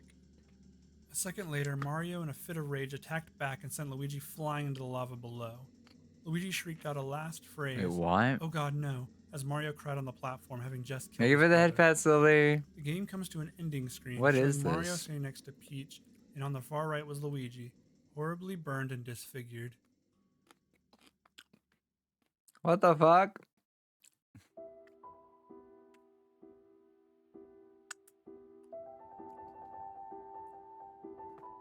I don't mind them if they're in good In humor. the world of Fallout They're 3, really there are silly. radio stations that the player can listen to as they travel the wasteland. There has to be like a good mix of The most like good interesting of these humor and stations is good Galaxy News Radio, psychological. DJ'd by a very Yeah, but back then they enthusiastic would man probably by the scare the name of shit out of Stray us Dog. when we were like 13 or In something Fallout like 3, that. you can actually kill just about every character in the game. This doesn't include major plot-related NPCs. I think I but missed a Three Dog certain isn't phase considered an growing up important NPC, where I just and didn't get therefore scared can all be that killed. easy. Or the If you kill psychological Three Dog, stuff then didn't he'll be like replaced by his assistant, me too who has none of much. the charm of her predecessor. She seems So very maybe that's reluctant to do why the job, when I but got will do it older, I nonetheless. grew hungry for it. What most players or don't became know is that interested in, there's like, a way to literature. turn Galaxy News Radio into a number station. Psychology. It requires the death of Three Stuff Dog, that and makes a you certain number think. of other events must be completed Because I guess perfectly my in order brain to just activate it. thought too First off, much. a number station is a shortwave radio broadcast that rattles And because off it always numbers, wanted usually in Morse answers, or some other code. They're I very guess popular it during had the to Cold have War, as they were thought to be significance used to transfer to messages get me to feel intelligence something. officers. Maybe. With the Cold War type setting That's of just a Fallout guess, though. 3, a number station being in the game kind of makes sense. There's a certain number of specific criteria that must be met in order for Because the I remember, trigger to like, my happen. sisters got scared all the time by Some of these anything. include skipping missions, We could talk doing about certain almost missions, anything that shows and up, even in destroying a like a Ravenloft. kids movie, These, and they'd along with somehow other get not scared yet talking discovered about it, criteria, like the will heart trigger the from Temple number of station, Doom. as long as If Three you started Dog talking has about been killed. ba-dum, Once the requirements have been met Kalima, and Three Dog is she dead, she starts if you turn screaming on and the having a Galaxy News fucking radio fit. station, you won't hear Three Dog or his assistant. Instead, you'll So, hear like, a very monotone sounding voice. I guess there was Three something Dog, in my brain that was just but missing. more like it's just the voice actor. You'll start to ramble off numbers in a very monotone voice. This is where the number station comes in, as But users some of were the quick to famous realize that the numbers were actually creepypastas coded are just messages. cool to hear Messages were about. in Morse code with dates Like attached. Ben Drown, that one was pretty clever. Some of the messages were pretty mundane. And then the I wanna talk Wally about his one YouTube was channel. really fun to read. Another message talked about how he's going to wash his car today. A lot of the messages were like this. Of I think course, good there were some messages with creepypastas just darker tell you a good undertones, story. such as one that listed the exact date and time It's a of the type of death story Eric writing. Coleman. Another message said, "The Queen has died today. The world mourns as on days like this, we are all Brits." Maybe I should read another This one supposedly creepypasta. due to the death of the Queen of England, which would be creepy if it wasn't What for could the be a fact good that it one to predicted read? this would happen in 2014. There was one message that was rather vague. It said, "I can't believe they've actually done it. Not long left. The noise. I can't take the noise anymore. I have a pistol in the attic." The final coded message was timestamped for July 6th, 2027. We'll have to see if there's any significance to that date, but only time will tell.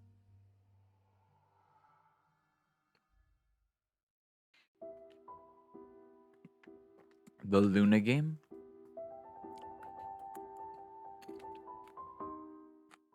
The Luna game was uploaded to Equestria Daily, a popular Brony website as a simple flash game.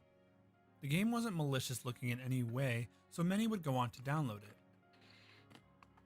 The game starred Luna and had music from Super Pony Beat playing as you jumped around the simplistic world of the game. It was a very basic platformer. The only goal was to jump from platform to platform. After 20 seconds of playing the game, one of two very dark images of Pinkie Pie or Apple Bloom would pop up on the screen. These images scared many of the players who didn't expect the jump scare in their Brony game. A creepy remix of a song from the show would play along with the image. When the players tried to shut down the game, they found that they couldn't. The game couldn't be closed by clicking escape or by pressing Alt F4. The only way the game could Gen be 4 closed was by MLP ending the era. process in the task manager. Once the game was closed, if you checked the folder where the game was downloaded, you'd see you had some new images and text files. The images were the same pictures you received at the end of your playthrough, repeated over and over again. The text files, on the other hand, all said that the end was nigh. This was also repeated in multiple files across your folder. The game was completely anonymous and no one had come forward. which Maybe we made should the go game back just to a play bit more creepy. Stanley. It scared many players who all thought Maybe it was a sometime virus, tomorrow. but it just turned out to be a prank by the developer. The game would go on to inspire 4 more games, all with similar gameplay and slightly more creepy images being used. The Luna game would even get a bit of a story to follow up the creepy prank that scared so many in the Brony community. Yep. I almost forgot about it. We never finished it. My bucket! In the spring of 1989, a game was released in very limited quantity. The game, which was very popular with college students, was called Kill Switch. It was created by the Carvina Corporation, and it would be their only game. Kill Switch was a precursor to Silent Hill and Myst in many ways. The game's graphics were very dark, using mostly gray and white shapes against a black background. The background music used was slow MIDI versions of Czech folk songs. The game lets you play as two different characters. Gast, an invisible demon character who could breathe fire and had a coal stream attack. It was noticeably harder to play as him though, since he was entirely invisible. The other character you could play as was a human girl named Porto. Porto was significantly easier to play since she was visible. She lacked the strength of Porto, and her only real ability was random growth. She would get bigger and smaller randomly as players went through the game. The whole game takes place in the tunnels of a coal mine. The story is about a coal factory that started to falsify reports of malfunctions and blame the workers to excuse the low coal productions. These reports led to an investigation into the company. Later, men in red coats were shown to be stabbing workers who slowed down production at all. Clearly, it was a commentary on Soviet-era working conditions. Demonic creatures would rise up and take control of the old mining equipment in order to get revenge for the workers. The story requires Porto to travel around these dark tunnels and evade the machines, as well as the remnants of the red-coated men, which led to a lot of confusion about how to actually complete the game, as many of the puzzles were incredibly complex. Upon Porto reaching the final tunnel that led to the surface, she would make it out and the screen would just turn white. The game was completed, and as soon as it deleted itself from your computer. The game ceased to exist after that. You could not replay it at all, and it was meant to only be experienced once. A Japanese man bought the game in 2005 for over $500,000. The game was still shrink-wrapped. It was his intention to play the game for everyone and record his findings. However, he only ever uploaded one video of him playing it. It was a 1 minute and 45-second clip of him crying with the character selection screen visible over his right shoulder.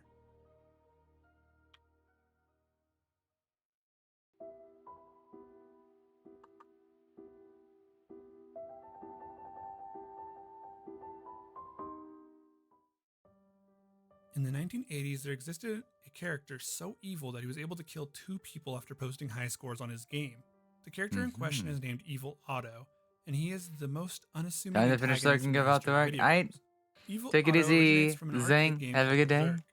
Take it easy. The player is tasked with fighting robots and traveling from room to room, See you including later. the rooms of those robots. I'll either Each room see is a you set of after I get maze-like up or blue later walls. on. Touching these walls would kill you as they Thank were you for your electric. service, my Getting friend. hit by Take the it enemy easy. robots could also kill you. So May your work job was be to avoid swift, the robots successful, and don't touch and the walls. safe for you. If you took too long to clear all the robots from any room, he would appear. A bouncing yellow smiley face starts to make its way straight at the player. That is Evil Otto, and he is the true face of evil. Evil Otto can go through walls, and if he touches the player, he will insta-kill them. In the case of Evil Otto, the character was claimed to have taken the life of 2 people who played his game. The first being a 19-year-old man. The 19-year-old, after posting This game his just high looks score, fun. suffered from a heart attack moments later. I and love passed these away. games. This was Like, the first time this that is a Evil good Otto sense of psychological horror A year later, an 18-year-old that suffered the same fate. I would love to see more and After more posting games 2 do. separate high scores in the span It's of 15 where minutes, you he also died. play Evil a Otto had game struck again. that's slightly This one creepy, has kind of become a video game but it's urban just a legend, normal game. more so than a creepypasta. But it plays a little arcade But the worst style, part or is, like into arcade true. genres. But there's one other mechanic that either doesn't get explained, is hinted at, is never explained, but is always In constant. 1998, just about every And kid had a Game Boy Color. this mechanic The handheld was very popular, but there was a peripheral that is not many knew an about enemy called the that Game Boy spawns camera. in after It a was a tiny while camera that was attached to the handle. on a given screen, The camera took pictures in a very and low it can't be resolution, killed, making it most can't of be the photos stopped. look distorted and strange. If it touches You you, could doodle on you the pictures you die. took, and you could also play some games. that It the camera always came with. chases you. There was a JRPG game that you could access from the main I menu love if you games clicked like on the that. shoot action. The game was very simple. 'Cause and there's gave you a something few that more options, teaches including shoot, you items, that magic, this check, will and kill run. you, and there's If you were nothing to click stop run it. from the options, then you would be greeted with this picture: a doodled man's face with "Who are you running from?" There was once a written puzzle above it, game that a distorted Toonami and did, creepy photo. where the There were little two other robo photos you dude could see in the had to US do release, but puzzles even while more this were black available in the goo Japan version. blob They also did the same would chase thing. the player. Who are you You running could from? travel through walls From the face and in the picture, impassable that's what I'm running objects from. while There was you a were belief that the pictures were timed. taken of members You were of on the a cult, timer to and that finish one of the these images missions. was one of their victims. Ao Oni... kind of, but no. Ao Oni was different to The where Shadow Temple in Ocarina of Time the is one of game most was terrifying about dungeons in a the children's thing game. that you couldn't Just defeat. ask Mark. The one day entire decided, story for was nostalgia's sake, to about buy the another copy of Oni. Ocarina of Time from GameStop. He Thank you played for it the for hours, Bucky. waved I have it right here nostalgia for you, rush Lily. through Thank you him so as he much. got to relive parts of his childhood, from watching Darunia patting me on the head to easily beating Morpho. But then came the Shadow Temple. Mark had always hated the Shadow Temple, not because of the Redeads or Bongo Bongo. No, he hated it because of the mini boss. I don't know. Dead Ao Hands. Oni is a good I never example of understood it as games a to child. where All I said was it you're had constantly infinite against hands. something that you can't defeat, After he drained the well in Kakariko Village, but it's he discovered something different than what strange I'm at the bottom. talking about. A single dead hand. That one's more like a Something he puzzle didn't one where you remember have being like there as a child. But it had been 30 patterns years. and timings that you have Letting to it do. grab him, he It's was not like a instantly race against the transported to clock, Dead Hand's boss fight. against something that During is his fight, he always remembered there, something his dead friend always told him. inching closer Let to all you four at hands every grab given you at the moment. same time and something crazy happens, which he did. But nothing Dark happened. Soul 1 and 3 Well, until he explain. grabbed the lens of truth. Also, what is And the Regenerator? inscription said, "Come back here 30 years ago." Mark was confused by this. After all, he was already Child Link. How could he go back farther? Unless, of course, he met his old Can I self. see if there's any archiving done about that game back then? Dead Space, never played Dead Space, but what I've seen from other players playing the remakes, there's nothing like what I'm talking about in it. Let me see.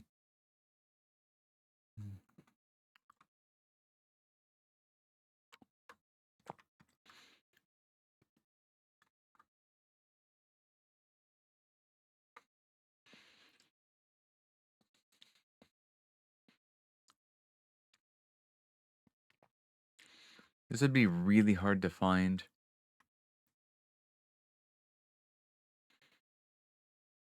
Black licorice can kill you?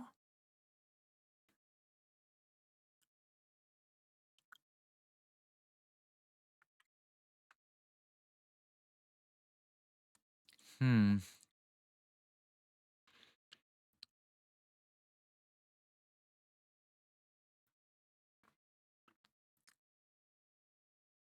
This is probably a game that was lost to time.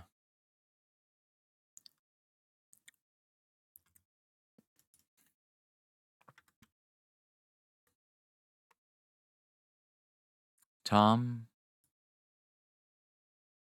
Okay. There was a game based on Tom. Yeah, The Blob.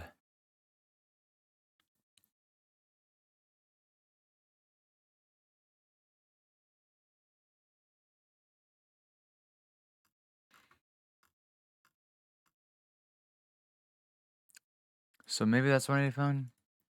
Toonami Tom 1 game.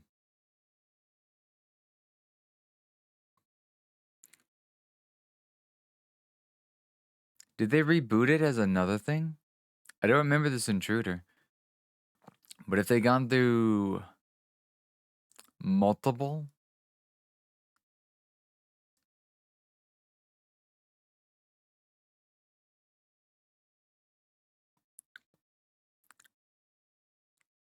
did they make a video of that event back then? That's crazy. Does anybody remember this? Does anybody remember Toonami from like the 2000s? Where Tom was like killed and a new Tom came out at the end of this event?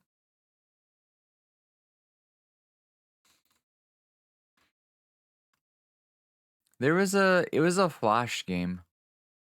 And I guarantee there's almost no footage of this around anymore. It was such a niche thing.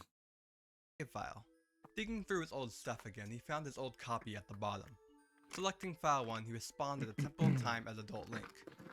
Heading into Hyrule Town, he Oh, noticed immediately there would be that things were another different. example. There were no readouts, just dead hands. Heading to Kakariko Metroid Village, Fusion, it was much the same. I think. No NPCs, just Where dead hands. the Well, there was one parasite NPC, of your the suit Kuko lady, who was just grabbing her is head one shouting, example of "Why? Why did you leave us with him? something How that could you leave us like this for 30 like, long years?" kind Mark of, made his but way it over has to to the well, detect you, where just so like last time, no. a single dead hand stood But sticking something out of like it. that, but Letting it as if grab it him, always he knew once where again you were stood in at Dead Hand's boss and room. always Only this followed you, time, there were 20 hands. like But that wasn't at much of a any problem, given as time. Mark was an expert Zelda player. It Soon always enough, knew where Dead you Hands were was at. defeated, or so he thought. Think of it as thousands like a hands began to lift the Phasmophobia ghost, visible part of maybe. him. Mark ran and ran, but he soon realized it was no use, as Dead Hands would always follow him.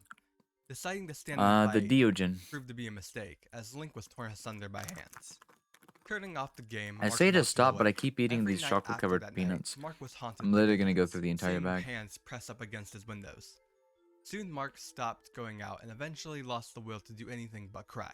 With each tear, his hands grew thinner, whiter, hungrier.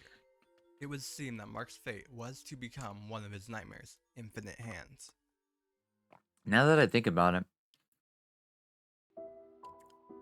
I didn't really eat any meals except for the salad today, did I? Brandon, my Mario stomach was 64 kind of Damned woozy, tells the story obviously. of a guy and his girlfriend who are both in love with classic video games. So this is and fine. collect them.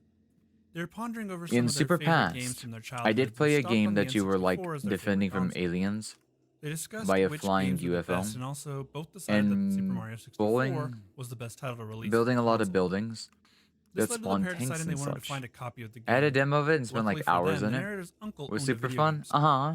which meant they can go and find a copy for hopefully a little cheaper. Maybe we'll than remember it anywhere at some else. point. It took a while of searching through bins I full love of retro games. before they found the one they were looking for, Super Mario 64. They would also need a Nintendo 64, which again, luckily for them, his uncle had one left in stock. As they were about to buy the game, the uncle warned him that the game and console had been returned on multiple occasions. They had always been returned together, and the reason why was a little creepy. A few of the customers had reported that the game was evil and made in hell. That was their reasoning for returning them. The uncle never quite bought into it, but the game and console were sold and returned on 15 separate occasions. Paying it no mind, the narrator and his girlfriend bought the game, but received the console for free along with it. The two said their goodbyes to the uncle and went on their way home.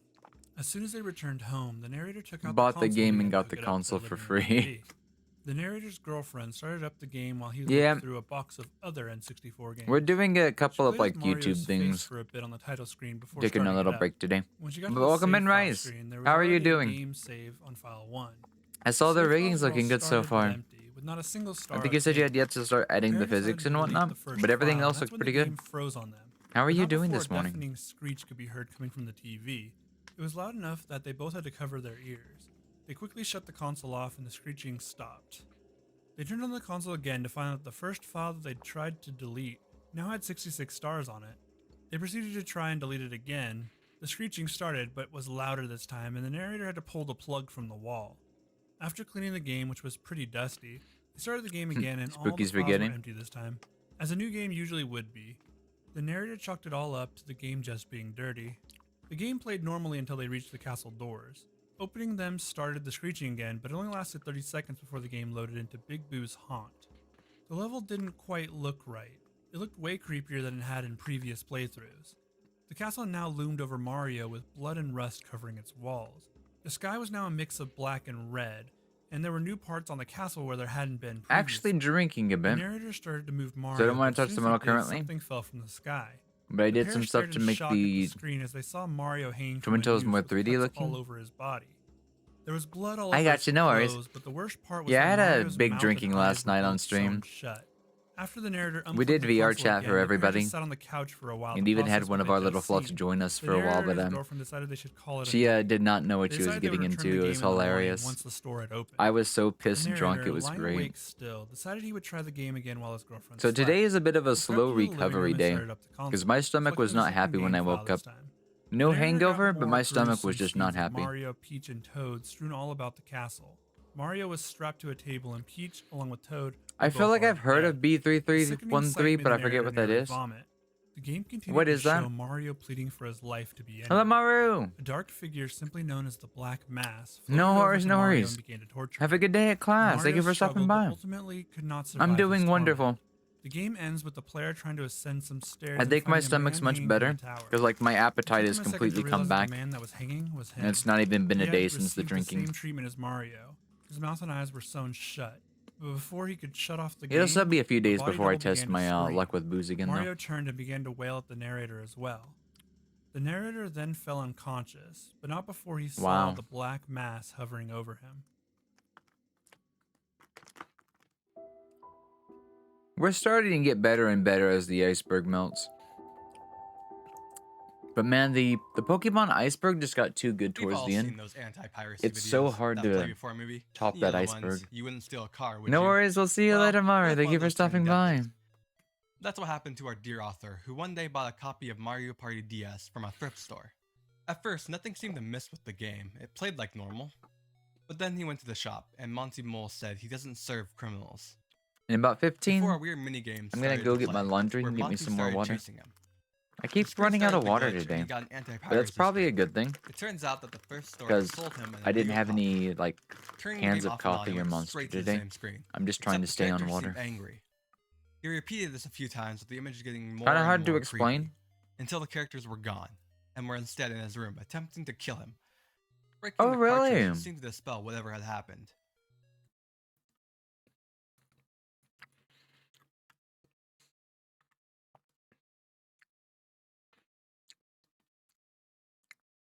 "10 hours of presidential AI." Bruh. Yep. If I was really bored, I'd watch that. Best Mario game you shouldn't play? Oh, Vinesauce played it? Oh, this would be great to play sometime. There are a handful of games that I wish I could The worst you get from heavy drinking is a bad headache, but drinking a lot of water fixes it. experience for the first time. I have to again. drink Games that so got me much to completely feel invested sick from the sick second or I anything started like a playing. hangover. One of the first games to have But this one of effect the things on that me always is Super happens Mario 64. before it's they're, easy to you know, overlook just how it magical could even playing get that this bad game as for the first time my as a stomach kid is. usually gets Discovering upset. new I think it's the areas, finding bacteria in my secrets stomach hidden just don't across like the heavy entire amount of castle, alcohol. occasionally pissing your pants Because I at might some wake up and points. it's like Let's still get one kind of thing clear. processing it. I don't think Mario 64 And then my stomach's itself just like is a creepy game. store. Unlike some of you, I'm a man, and the only So I don't part know if that I want to genuinely eat, scared me as a don't kid want to playing eat, this game was the am infinite hungry or not stairway. hungry. And after a day, it fixes itself. But yeah, there's no hangovers. No headaches. However, No there Bell's are some palsy. areas in the game that do feel really lonely and at some points even scary. Now, when you take the basic Mario 64 formula and crank everything up to 100, you get B3313, one of the most unique experiences that I've played in a good while.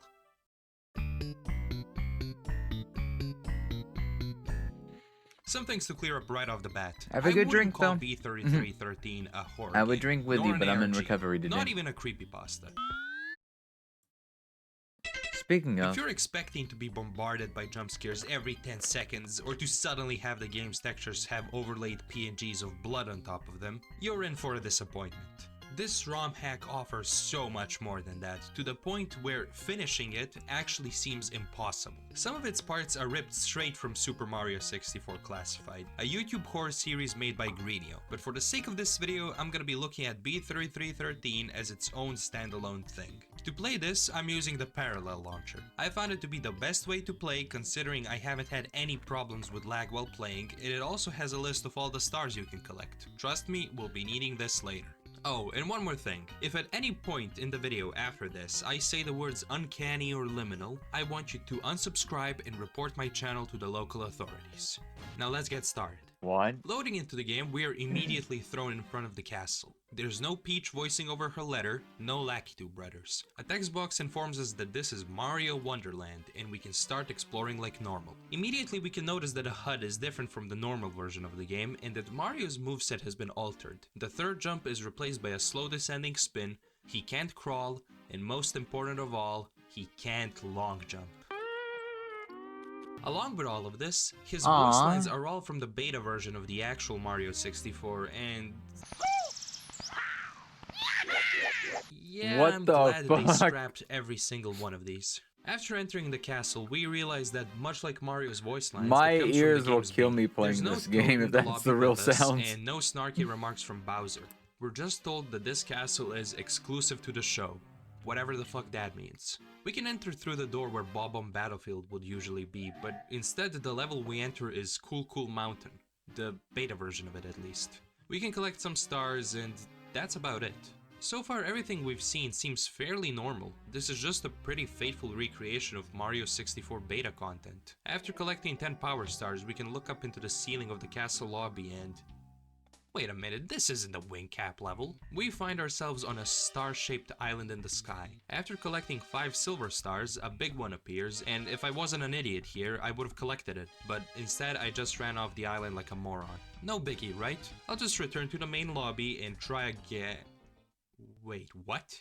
We're thrown into this completely foreign castle lobby with a surplus of doors, each one leading to a completely different area. The one I went through first led me to this massive back courtyard which was populated by Goombas and had a single doorway at the end. The doorway led to a black void with a single star. I collected it and came out of a Bomb Bomb Battlefield painting in what seemed to be the vanilla castle lobby from the Mario 64 we all know and love. I tried going to Peach's secret slide, but instead walked through another door that led to a hallway where I died to a trap and got sent straight back to the weird castle lobby. So, what the hell just happened? At this point you realize that this game is not what it seems. At first it seemed like an innocent enough ROM hack featuring old beta content, but what's with all these weird warps? No game designer would connect areas like this. Sure, Mario 64 has secrets, but this all seems too complex to be just a simple one-off secret or Easter egg. What is going on here? If we take some time to mess around in front of the castle instead of going straight into it, we realize that there's an entirely new back area, complete with a golden toad statue and even Yoshi. Talking to him at first reveals nothing out of the ordinary, but then he mentions switching plumbers and... what? L has been real all along. Yoshi also gives us a warning about the cave next to him. So does this sign that turns around to face us for some reason, but of course we ignore both of them and go inside the cave. After arriving to this void area, we're met by yet another sign that seems to be talking to someone specific, even being aware that this is a game, much like how Yoshi speaks at the end of the vanilla version. Good to see you again, old friend. I see you're escaping Half of your name is reality based again. on Yoshi for Trying to find gold realsies? inside bricks. Are you a Yoshi Are you fan? feeling okay? You know you can always turn off I the could game, see it because but both of us know that Yoshi. you're still trapped inside your own walls. Yoshi? aren't you? Apart from this, the cave area doesn't give us any substantial Yoshi. information on anything else really, so we're forced to move Does that on. mean What Cherry Yoshi lays said in front of eggs? the cave, however, is pretty good advice on how to play this game. Let it Recently happen like found a dream. picture This is I not a drew game with that's meant to be 5 played stage years by stage. that Just was pick a signed with direction you wanna Yoshi. go and see where it leads you. Sure enough, Oh. using this method, I discovered several new levels which I've never seen before. After a while, I beat Bowser and the stars Wait, red what? for some reason. After doing some more exploring, I used the ground Why power did of he the pull floor out of a the vanilla shotgun? lobby and got transported to this hallway with the only sound to accompany me being the And howling Bob wind. for some Suddenly reason. text started flashing in the middle of the screen saying, "Get out." After which I was chased by textureless Marios. If they touch you, it's an insta-kill, which happened on my first attempt at beating this area. You can actually escape these entities, and if you do, you're rewarded with yet another red star, finally expanding Mario's moveset, making you able to once again perform long jumps. Looking at the list of stars I previously Oh, you mentioned, have we to- can see that there's a this- total oh, of that's- 13 red stars which we can collect. It's just that That's finding them in all of interesting. this will be extremely difficult. That being said, we have no information regarding the textureless Marios that tried killing us. They So haven't it- appeared it's- anywhere else other than guarding the red star in this kind of obscure area. The only thing we can tell so inexperience. far is that they're extremely hostile towards us. It's around this point in the playthrough that you kinda come to It's accept the Hollow Man nonsensical layouts of the 64. castle and its levels. However, there are still some moments that make you go, wait, what? Like for example, when you walk through the same door twice and end up at a completely different area than the one you just came from.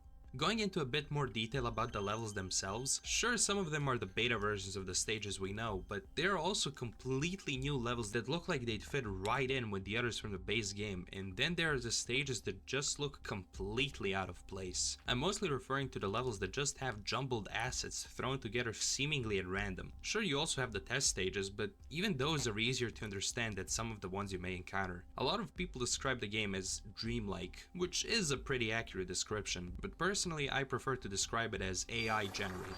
Like, yeah, this looks like a Mario 64 level at first glance, but the more you look at it, the more you begin to notice slight imperfections. bet he said and jumbled elements that just ass. shouldn't even be there in the first place. It also doesn't help that whenever you asses. die at some stages, instead of being put right in front of the level's entrance again, you're sent back into the weird castle lobby. So unless you somehow memorized how to get back to that specific stage, have fun finding the way back. Someone did make a map of the entire game, but honestly, be real with me. Can you even remotely orient yourself here? How is the map supposed to help me when I don't even know the names of any of these areas? Tangent aside, the entire hub world feels more like a giant area with tinier hub worlds that are mazes, but those mazes also lead to other mazes, and you see what I'm getting at here. I have just a bit more than 12 hours of footage and finished my playthrough with 135 stars, but I'm not sure if that's even half of what the game has to offer. There's so many areas that just change your entire surrounding after a single jump, and said changes will also have more secret warps within them. Something I appreciate is how the warps and doors aren't random.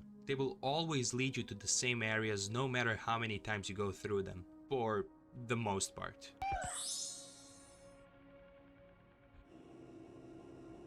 After a while, I started understanding the layouts of some rooms and even got pretty good at going to where I wanted to be. What I haven't mentioned until now is that the first lobby we entered when we started this journey, the beta lobby, actually has Pretty sure the 3 Silver different Stars versions didn't of it, exist and you can in cycle through them N64 using game, the fast travel but option were after from the pressing A DS. while you're in the pause menu.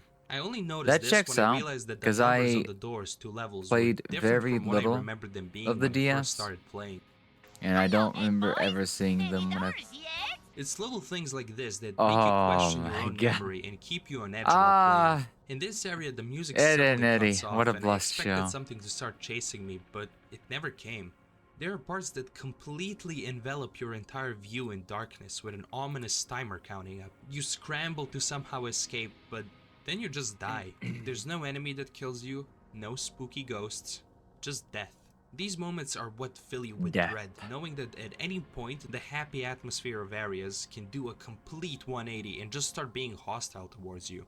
Speaking of the atmosphere, the music truly elevates this entire experience. It's mostly all remixes of pre-existing Mario songs, but some of them are just so good that I couldn't help but jam out while playing the game.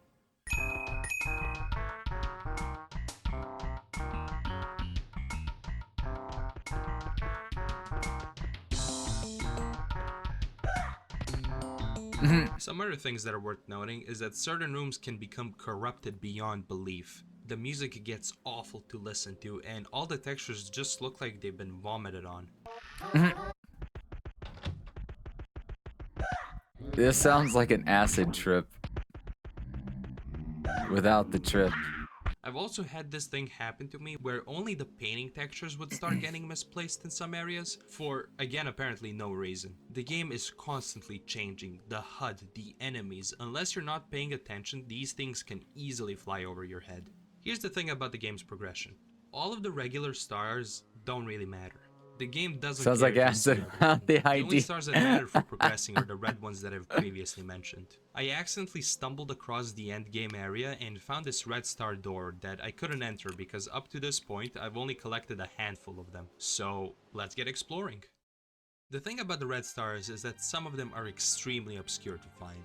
One that actually pissed me off was in the Toad Catacombs, which can only be accessed after trying to go into this pipe, which makes the entire sewer area you were in pitch black and flooding it. You then have a minute to find a way out. If you don't want the solution, skip the video for like 10 seconds. So the way you escape is going through the fucking wall that was behind the pipe. What? That's amazing. Who would have thought of that?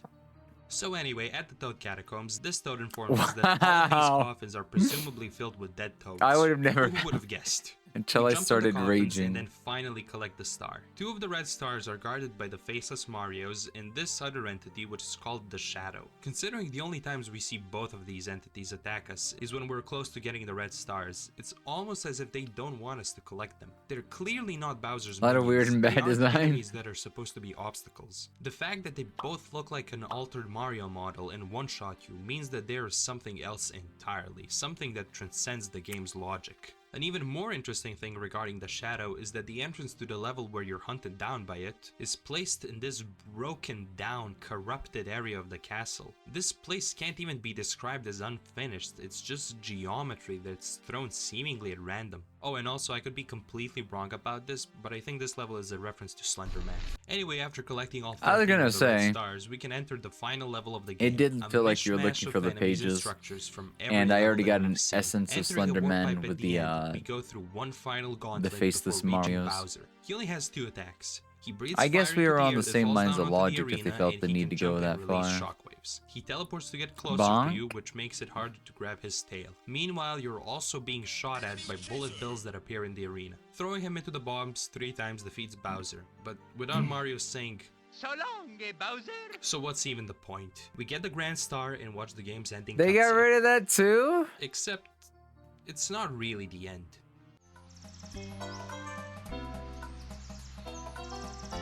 Mm-hmm.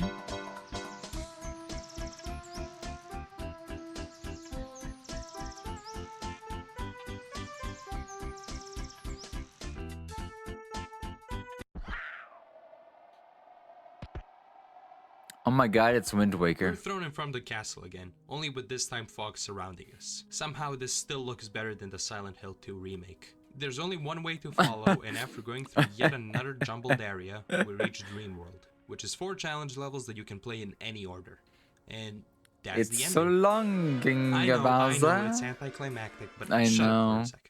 I don't actually believe that this is the real ending of The the game. internet It's more of corrupted a it. facade for the true ending, at least for what I personally believe to be the true ending of the hack. There are many It's just the theories and Italian explanations pronunciation. of P3313, but the overall plot of it is mostly left up to interpretation. So long, And with MatPat quitting game theory soon, allow me to indulge myself and take his place for just a little bit and give you my own understanding of the story of the hack. It's not that prevalent, but there is some sort of narrative that the game is trying to tell us.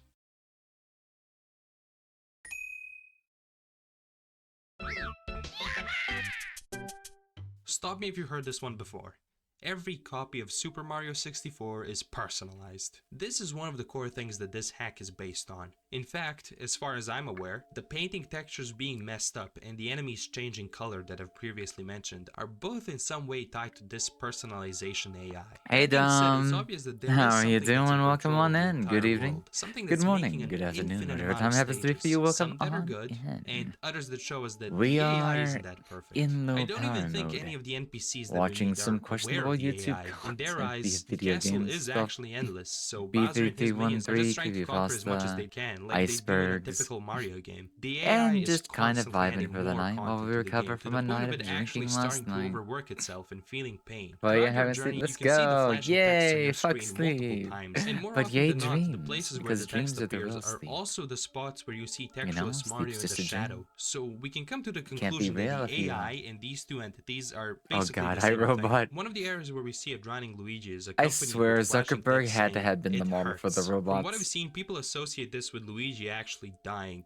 But you can play as Luigi, so I don't think that theory holds up. I think that the AI is describing the pain Going to it miss feels by Matt Pat comparing hosting the it with third channels. drowning. Like I previously mentioned, textureless Oh, how's Mario and the GT Live Shadow now? try to stop you from collecting I mean, red stars. They stop you from He's still a progressing, good presentator, meaning but the AI like can stop the generating more his content peak for you. content There's a was hub always area his in which you older can read stuff. the text saying, It "Find just the felt like core," it was once falling again off more and supposedly more, said at by least to the me. AI itself. But that's And we also can because I assume the just core is, stopped well, watching, I guess. the AI core. There's a couple of them in the game, but It's either probably way, still whenever okay, you but get like close to one, text his flashes best on the stuff was screen definitely his saying, older stuff for me "Destroy it," because it was most and doing nostalgic. so crashes the game.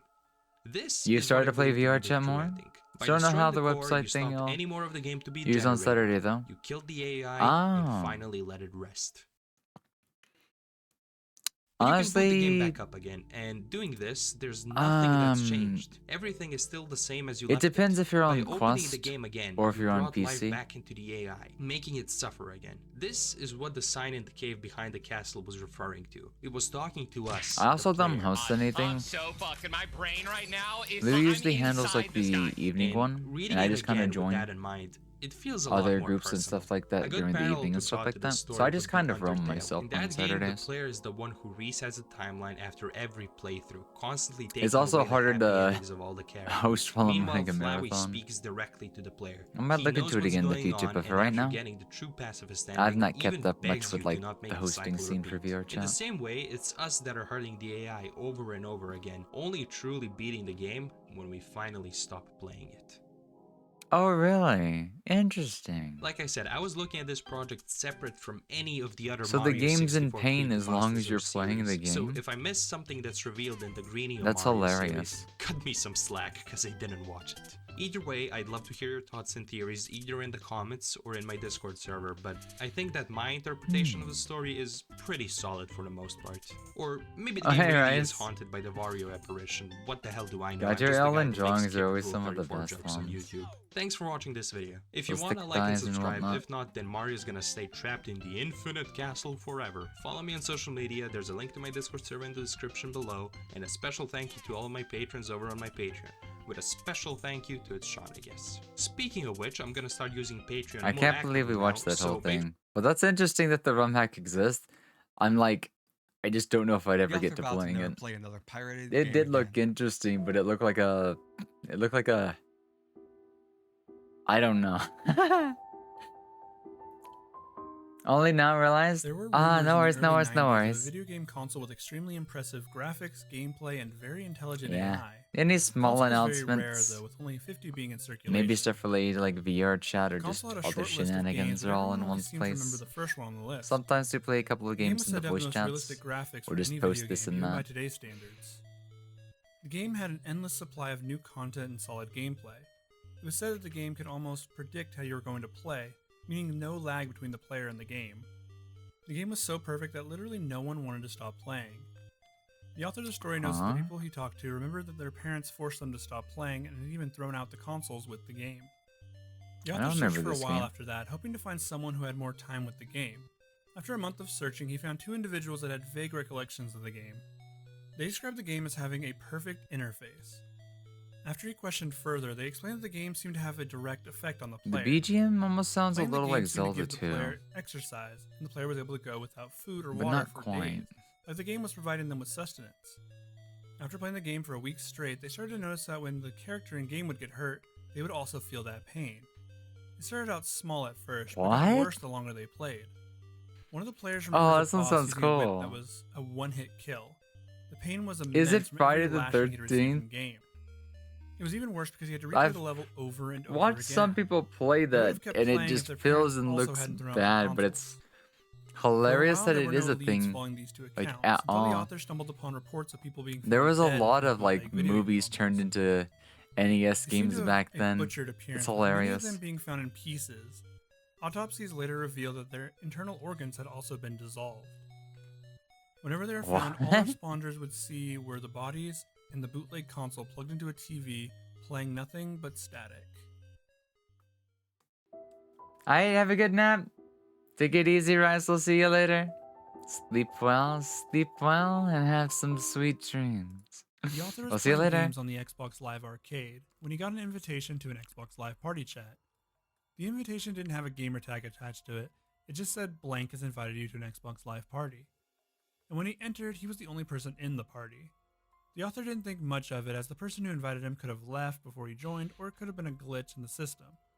Glitches happened often on Xbox Live and happened just as often in the Xbox Live party chats. Right as the author was about to leave, another name popped up in the party. It was his name again, so there were two of him in the party according to Xbox Live. He thought it was another glitch, but said hello anyway. A few seconds had passed before an echo of his voice said hello back. The author was annoyed, but kept talking to The himself. Red in Ring chat. of Death. Eventually he would say, I've "Why don't heard you that come one. say that to my face?" "Maybe I might just do that," the voice said back, and startled him. It was his voice that had responded. The other version of him left the chat, and he was once again alone. The author would receive another message from Oh, the this other one's account cool. before his Xbox broke with the smell of smoke coming from it. He tried to turn it back on and got the Red Ring of Death, a problem that a lot of early Xbox 360s had. The story would end with the narrator getting his Xbox fixed and finding dozens of voice messages from the account with his name. The final voice message said, "I'm done waiting, I'm coming to get you." The last thing the author saw was his avatar on screen waving, but it wasn't at him.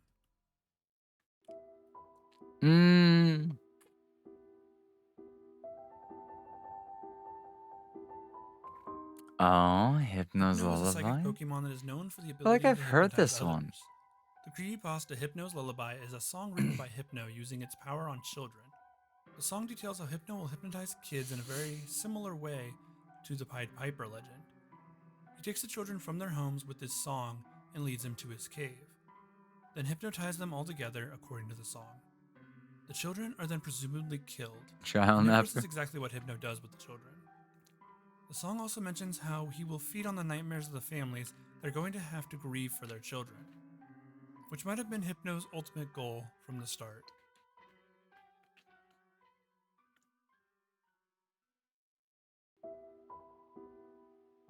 Mr. Bones, Wild Ride.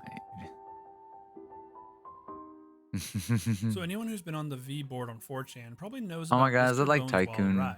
Whatever in For the those who background. don't, it was a ride someone made for Roller Coaster Tycoon. It was Yeah, one of those Roller really Coaster slow Tycoon. There we motor go. car rides, but with a twist. Burger, I'm so hungry. 696 feet of track and a ride time of 70 real-time minutes, around 4 years in game time.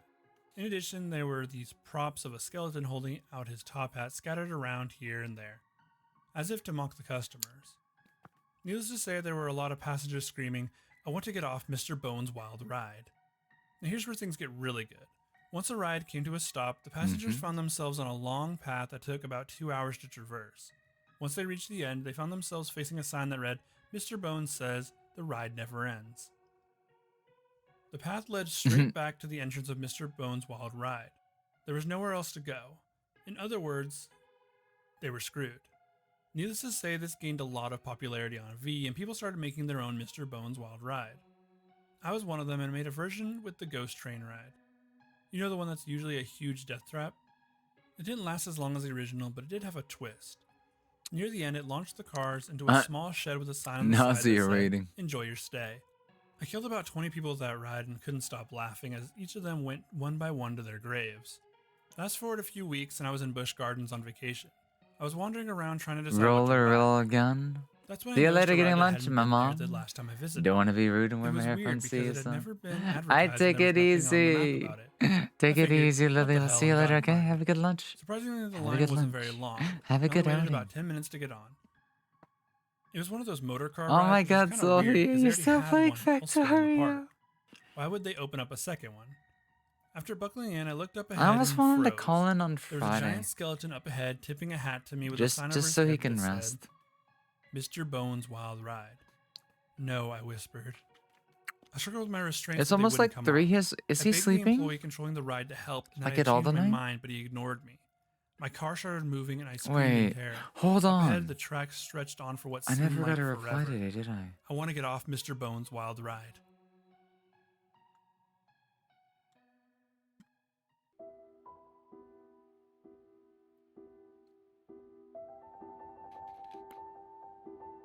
Every copy of Mario 64 is Do you remember the stories you personalized. and your friends would tell each other on the playground?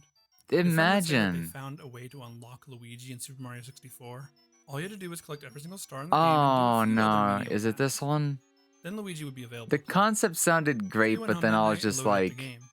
You spend the rest of the week collecting this is a every single rumor star one and based, finishing isn't up it? every other requirement. The weekend hits just as you finish everything. You go to unlock Luigi and then nothing. Luigi never appears, at least not in your game. You go back to your friend on Monday and ask him how he did it, and that you didn't get Luigi. Your friend swears up and down that he was able to do it though. What if Luigi wasn't in your copy of Super Mario 64, but was only in your friend's copy of the game? Super Mario 64 might be the first and only personalized video game. Every copy of Mario 64 is personalized to a different person. Every strange experience people have with the game comes from their own. Imagine copies if of they the could have done this with Some a players may game, experience Luigi in their game, like at before that L is time. real. Some players may unlock the Ghoul Medal from Big Boo's Haunt. Yet even more players might discover minor changes that hardly change the game. When from did copy to they, copy. like, when was like the first Every copy of the documented game is game unique and has its own features. to where each individual Most are copy would have harmless been and interesting. personalized? But if you see a giant floating Wario head in the game, it is recommended that you turn off the game immediately.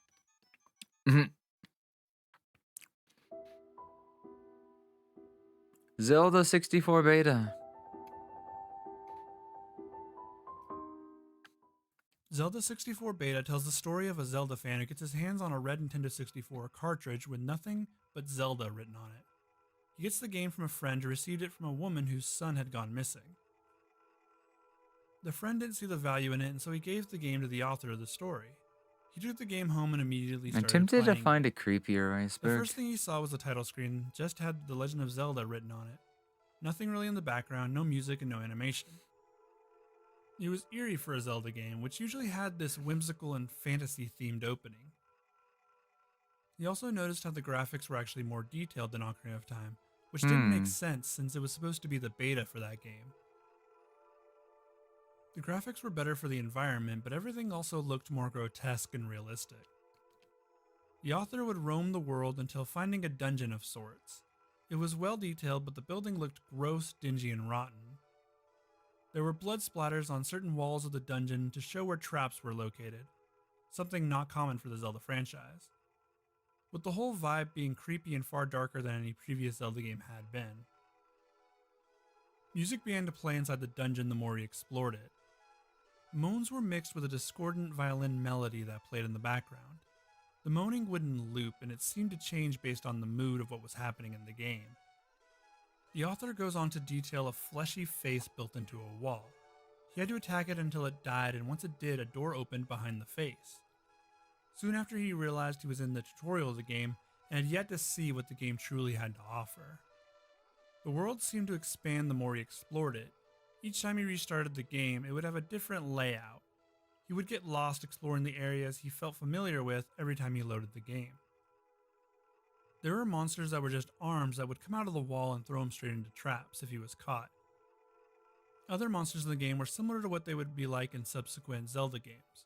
For weeks on end, the author would explore the world of Zelda 64 Beta and find something new every time he played. He discovered the gods of that world and the lore that it contained. He was unable to stop playing the game. The game seemed to know he was playing and was creating new things for him to do. The game was changing specifically for him, and it wasn't content with him to just stop playing.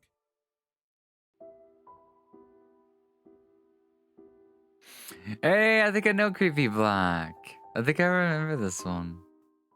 A bootleg Pokemon game collector is excited to receive a new Pokemon game that he found called Pokemon Black. It wasn't Black version, but instead a hack of Pokemon Red. It followed the same opening, and the only major differences was the press start screen didn't have the Pokemon cycling through. Also, under the Pokemon logo, it just said Black version. The game started as normal with the player getting to pick their first Pokemon, but no matter which Pokemon you picked, you also got a Pokemon called Ghost added to your party. He used the Ghost sprite from Lavender Town and was easily the most powerful Pokemon in the game. Ghost had one ability, Curse. When used, it would instantly defeat whatever Pokemon you were facing. What was weird was instead of the Pokeball being grayed out to show a defeated Pokemon, instead the Pokeball was just missing entirely. This was most likely to show that the Pokemon had died from the attack. Once Ghost had used Curse against the entire team of Pokemon, the trainer would show up next. The battle commands would come back up. You could run and the fight would end normally. Or you could use Curse on the trainer as well. After the battle ended, the trainer's sprite would be missing. Hilarious. If you return to the same spot at a later time, then you'd see a gravestone where the trainer used to stand. Curse could not be used in all instances. Isn't there like a really weird useless ROM against hack out those there for a Pokemon, Pokemon presumably game because to they are where already considered dead. you could It also could not be technically used kill against and rob? trainers. You'd have to fight again. That is, unless it's your final battle against them, then you could use it. The game had a sudden shift after defeating the Elite Four. A box would appear with the words "many years later" written in it. The player character was now an old man standing and looking at tombstones. The game world was now as empty as your Pokemon party. Even Ghost was no longer in your party. As you traveled the world as the old man, Lavender Town's theme would play on loop. No other songs played, just Lavender Town. The player would then make their way back to Pallet Town where the game had started. Going into your house and standing on the exact spot where the game had started would start a cutscene. The game would show a Caterpie, then a Weedle. It took a moment for the author to realize that the game was showing all the Pokemon the player had used Curse on. After the Pokemon had gone by, next would be the trainers. Every trainer you had cursed would show up one by one. The Lavender Town theme in the background all the while had begun to drop in pitch. The until it was OG just a trainer low or the OG Well, on this, Rocket battle would Grunt start. sprite is The old so man's sprite would shit. appear and Ghost would be on the But opposite I remember side. it so The well. only option available to the player would be to fight. The whip and The the option to strange run looking wasn't long available. face. When the old man tried to fight, the only ability he could use was Struggle. Struggling would lower the old God, man's I health, spent but didn't countless affect hours Ghost at all. playing the Eventually, the old original man would Gen struggle 1 down and to 2 his games. last bit of life, and Ghost would finally use Curse. The screen would cut to black for a final time. The player had one option, and that was to turn off the game, or let it sit on the black screen forever. Restarting the game, the author noticed that the file was gone, and it had been erased like it never existed.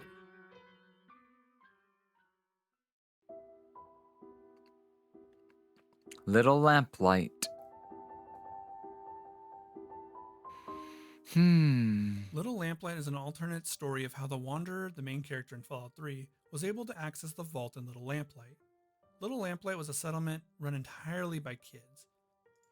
It was also the only way into the final vault that you needed to access. This is just a After being turned hypothetical. away by the kids of Little Lamplight, the Wanderer would work with I a group of slavers to may overrun the take settlement and sell the kids Thursday into off. slavery. The creepypasta recounts the story from the perspective And of the then we leader can of the finish up settlement. everything He on tries in vain Friday. to stop everything Then from go out happening. on it with a bang on He is Friday. powerless in the end, and they are all taken and sold off. It also one by gave me one. some off time on Eventually, stream, the story like off, ends with like the what Wanderer is it? making his way into the vault that Like, previously he wasn't allowed entry. Time off stream to come back to stream to prepare the closing speech. Whether I need it that Friday or Spirits can be a not tricky thing, is always as up they to can seemingly bond shenanigans. to anything or anyone with But no bare real minimum, reason. Just it'll ask give the me author. Let's time call him off stream Percy to for the prepare sake of flow, something who, after that saving up enough I money will to buy an eventually Xbox need. 360 plus some games, soon finds some weird things happening. It starts off with some small things, like the game's getting easier when he yells at them, like in Borderlands. Kaboom! Visual glitches in the title screen of Blaze Blue. But then, Percy starts to hear voices. Freaked out, he rushes out of the lounge to wash his face, and reasoning with himself that it might just be his flatmate. Returning to the console, he started playing Blaze Blue once more, and while there was still visual glitches, the voice seemed to be gone for now. After a few matches, he once again heard the voice. Behind the microphone, and headset, in the box. Freaked out, he checked the box, and there lay a headset, which is weird since he had not purchased one, and the Xbox did not come with one. The voice introduced herself as Cass. "What are you doing in my console?" Percy asked Cass. Cass responded that she had been bound to him, and the Xbox was the first means she had of contacting him, as his other consoles had no microphone feature, save for his DS, but the microphone on it was broken. Tired, Percy turned off his console and passed out on his couch. The next morning when he turned on his console, Cass was annoyed. "Why didn't you say goodbye?" she asked. A little creeped out. This time, after turning off the console, he told her that he'd be in contact as soon as possible, which would be sooner than he expected. As the following morning, a headset seemed to appear out of nowhere, attached to his DS. Cass had found a way to fix the microphone on it. Freaked out, Percy asked, "Excuse me, but why are you wanting to remain in contact with me so often?" Her response sent chills down his spine. "You've had a hard time with your life, haven't you? You've had nobody to talk to all your life, right?" How did she know? He never told anybody. Turns out, they can see each other's memories, something he'd experienced soon, as he started to see her memories, specifically her death, where she was stabbed by her employer and left bleeding on the ground, before he stuck something into her head, leaving her an empty shell. The next thing she knows, she's being woken up by his next victim. Shortly after learning this, Percy collapses, then wakes up in what appears to be a hospital ward. Cass is there. It seems that he has gone to where she is, his body doomed to become an empty shell. Stepping into the white door, he embraces Cass as they I have enter to wonder oblivion together, sometimes, waiting for the next victim. are the Fallout Monitor turns games off for a second before the words any console good? subjects for beginning transition of I know subject to Bethesda's Warrior one 5. giant Who meme, will be the next to be but console? surely there is Perhaps it'll one be or you. two Fallout game that'd be worth playing. Pokemon Dead Channel. The author is a lonely child who was forced to attend a private school. They were shy and didn't have any friends, as most of their classmates were rude to them. This all led to the author finding video games as their only chance for socialization and joy. They received a GameCube with 3 I games, wanna one of these roll being Pokemon away. Channel. The author played the other 2, but Pokemon Channel quickly became their favorite game.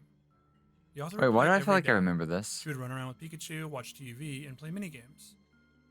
The bond that she felt with Pikachu, who she named Wait, why do I BRVR, feel like I her seriously brother, remember this game? was that of a real best friend. BRVR was her only friend. That was until she switched to a public school and started to make real friends. The author even had a best friend that she made at school. The more and more she hung out with her friends, the less time she spent playing Pokemon Channel. After a while, the author had completely stopped playing Pokemon Channel. She spent all of her time with her best friend until her family had to move. She fought with her parents about it, but ultimately they had to move anyway. I feel like my brain is She soon trying lost to contact with repress her best memories. friend. This is an The actual author fell game, back into her isn't old it? habits of playing video games and never leaving her room. She was perusing her old games and found her old dust-covered copy of Pokemon Channel. A wave of nostalgia rushed over her and she decided she had to play it again. She had to see Brother again. The game loaded up and she felt the wave of nostalgia even stronger now. It almost brought a tear to her eye. The same loading screen, the same menu music, and now it was time to start the game. The author's room loaded, but she couldn't find Brother anywhere. Eventually, a low moan came from the bed. She looked over and saw Pikachu I climbing out remember from under the this. bed. He looked sad and beat up. Ah, The author called out to Pikachu, but got a stern look in return. this was like Brother was mad after and she Gen couldn't figure 2, out huh? why. He had this look of absolute disdain, something that the author wasn't even sure was possible in the game. What The was game this slowly game devolved. again? I forget what its The purpose TV was was. the gory Pikachu-themed one that looked like its mouth was spread wide around the TV screen. A small stream of blood coming from the top of the mouth.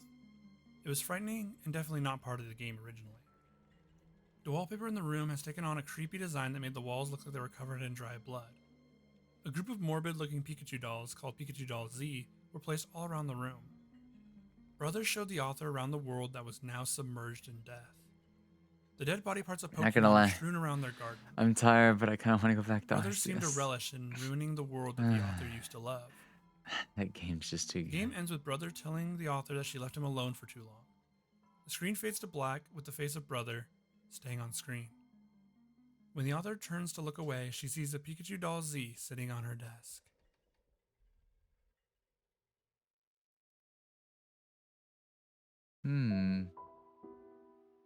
Super Mario 64. The author was feeling nostalgic for Super Mario 64 when he happened upon a mint condition copy online. He was watching some gameplay on YouTube when the pop-up showed up on his screen.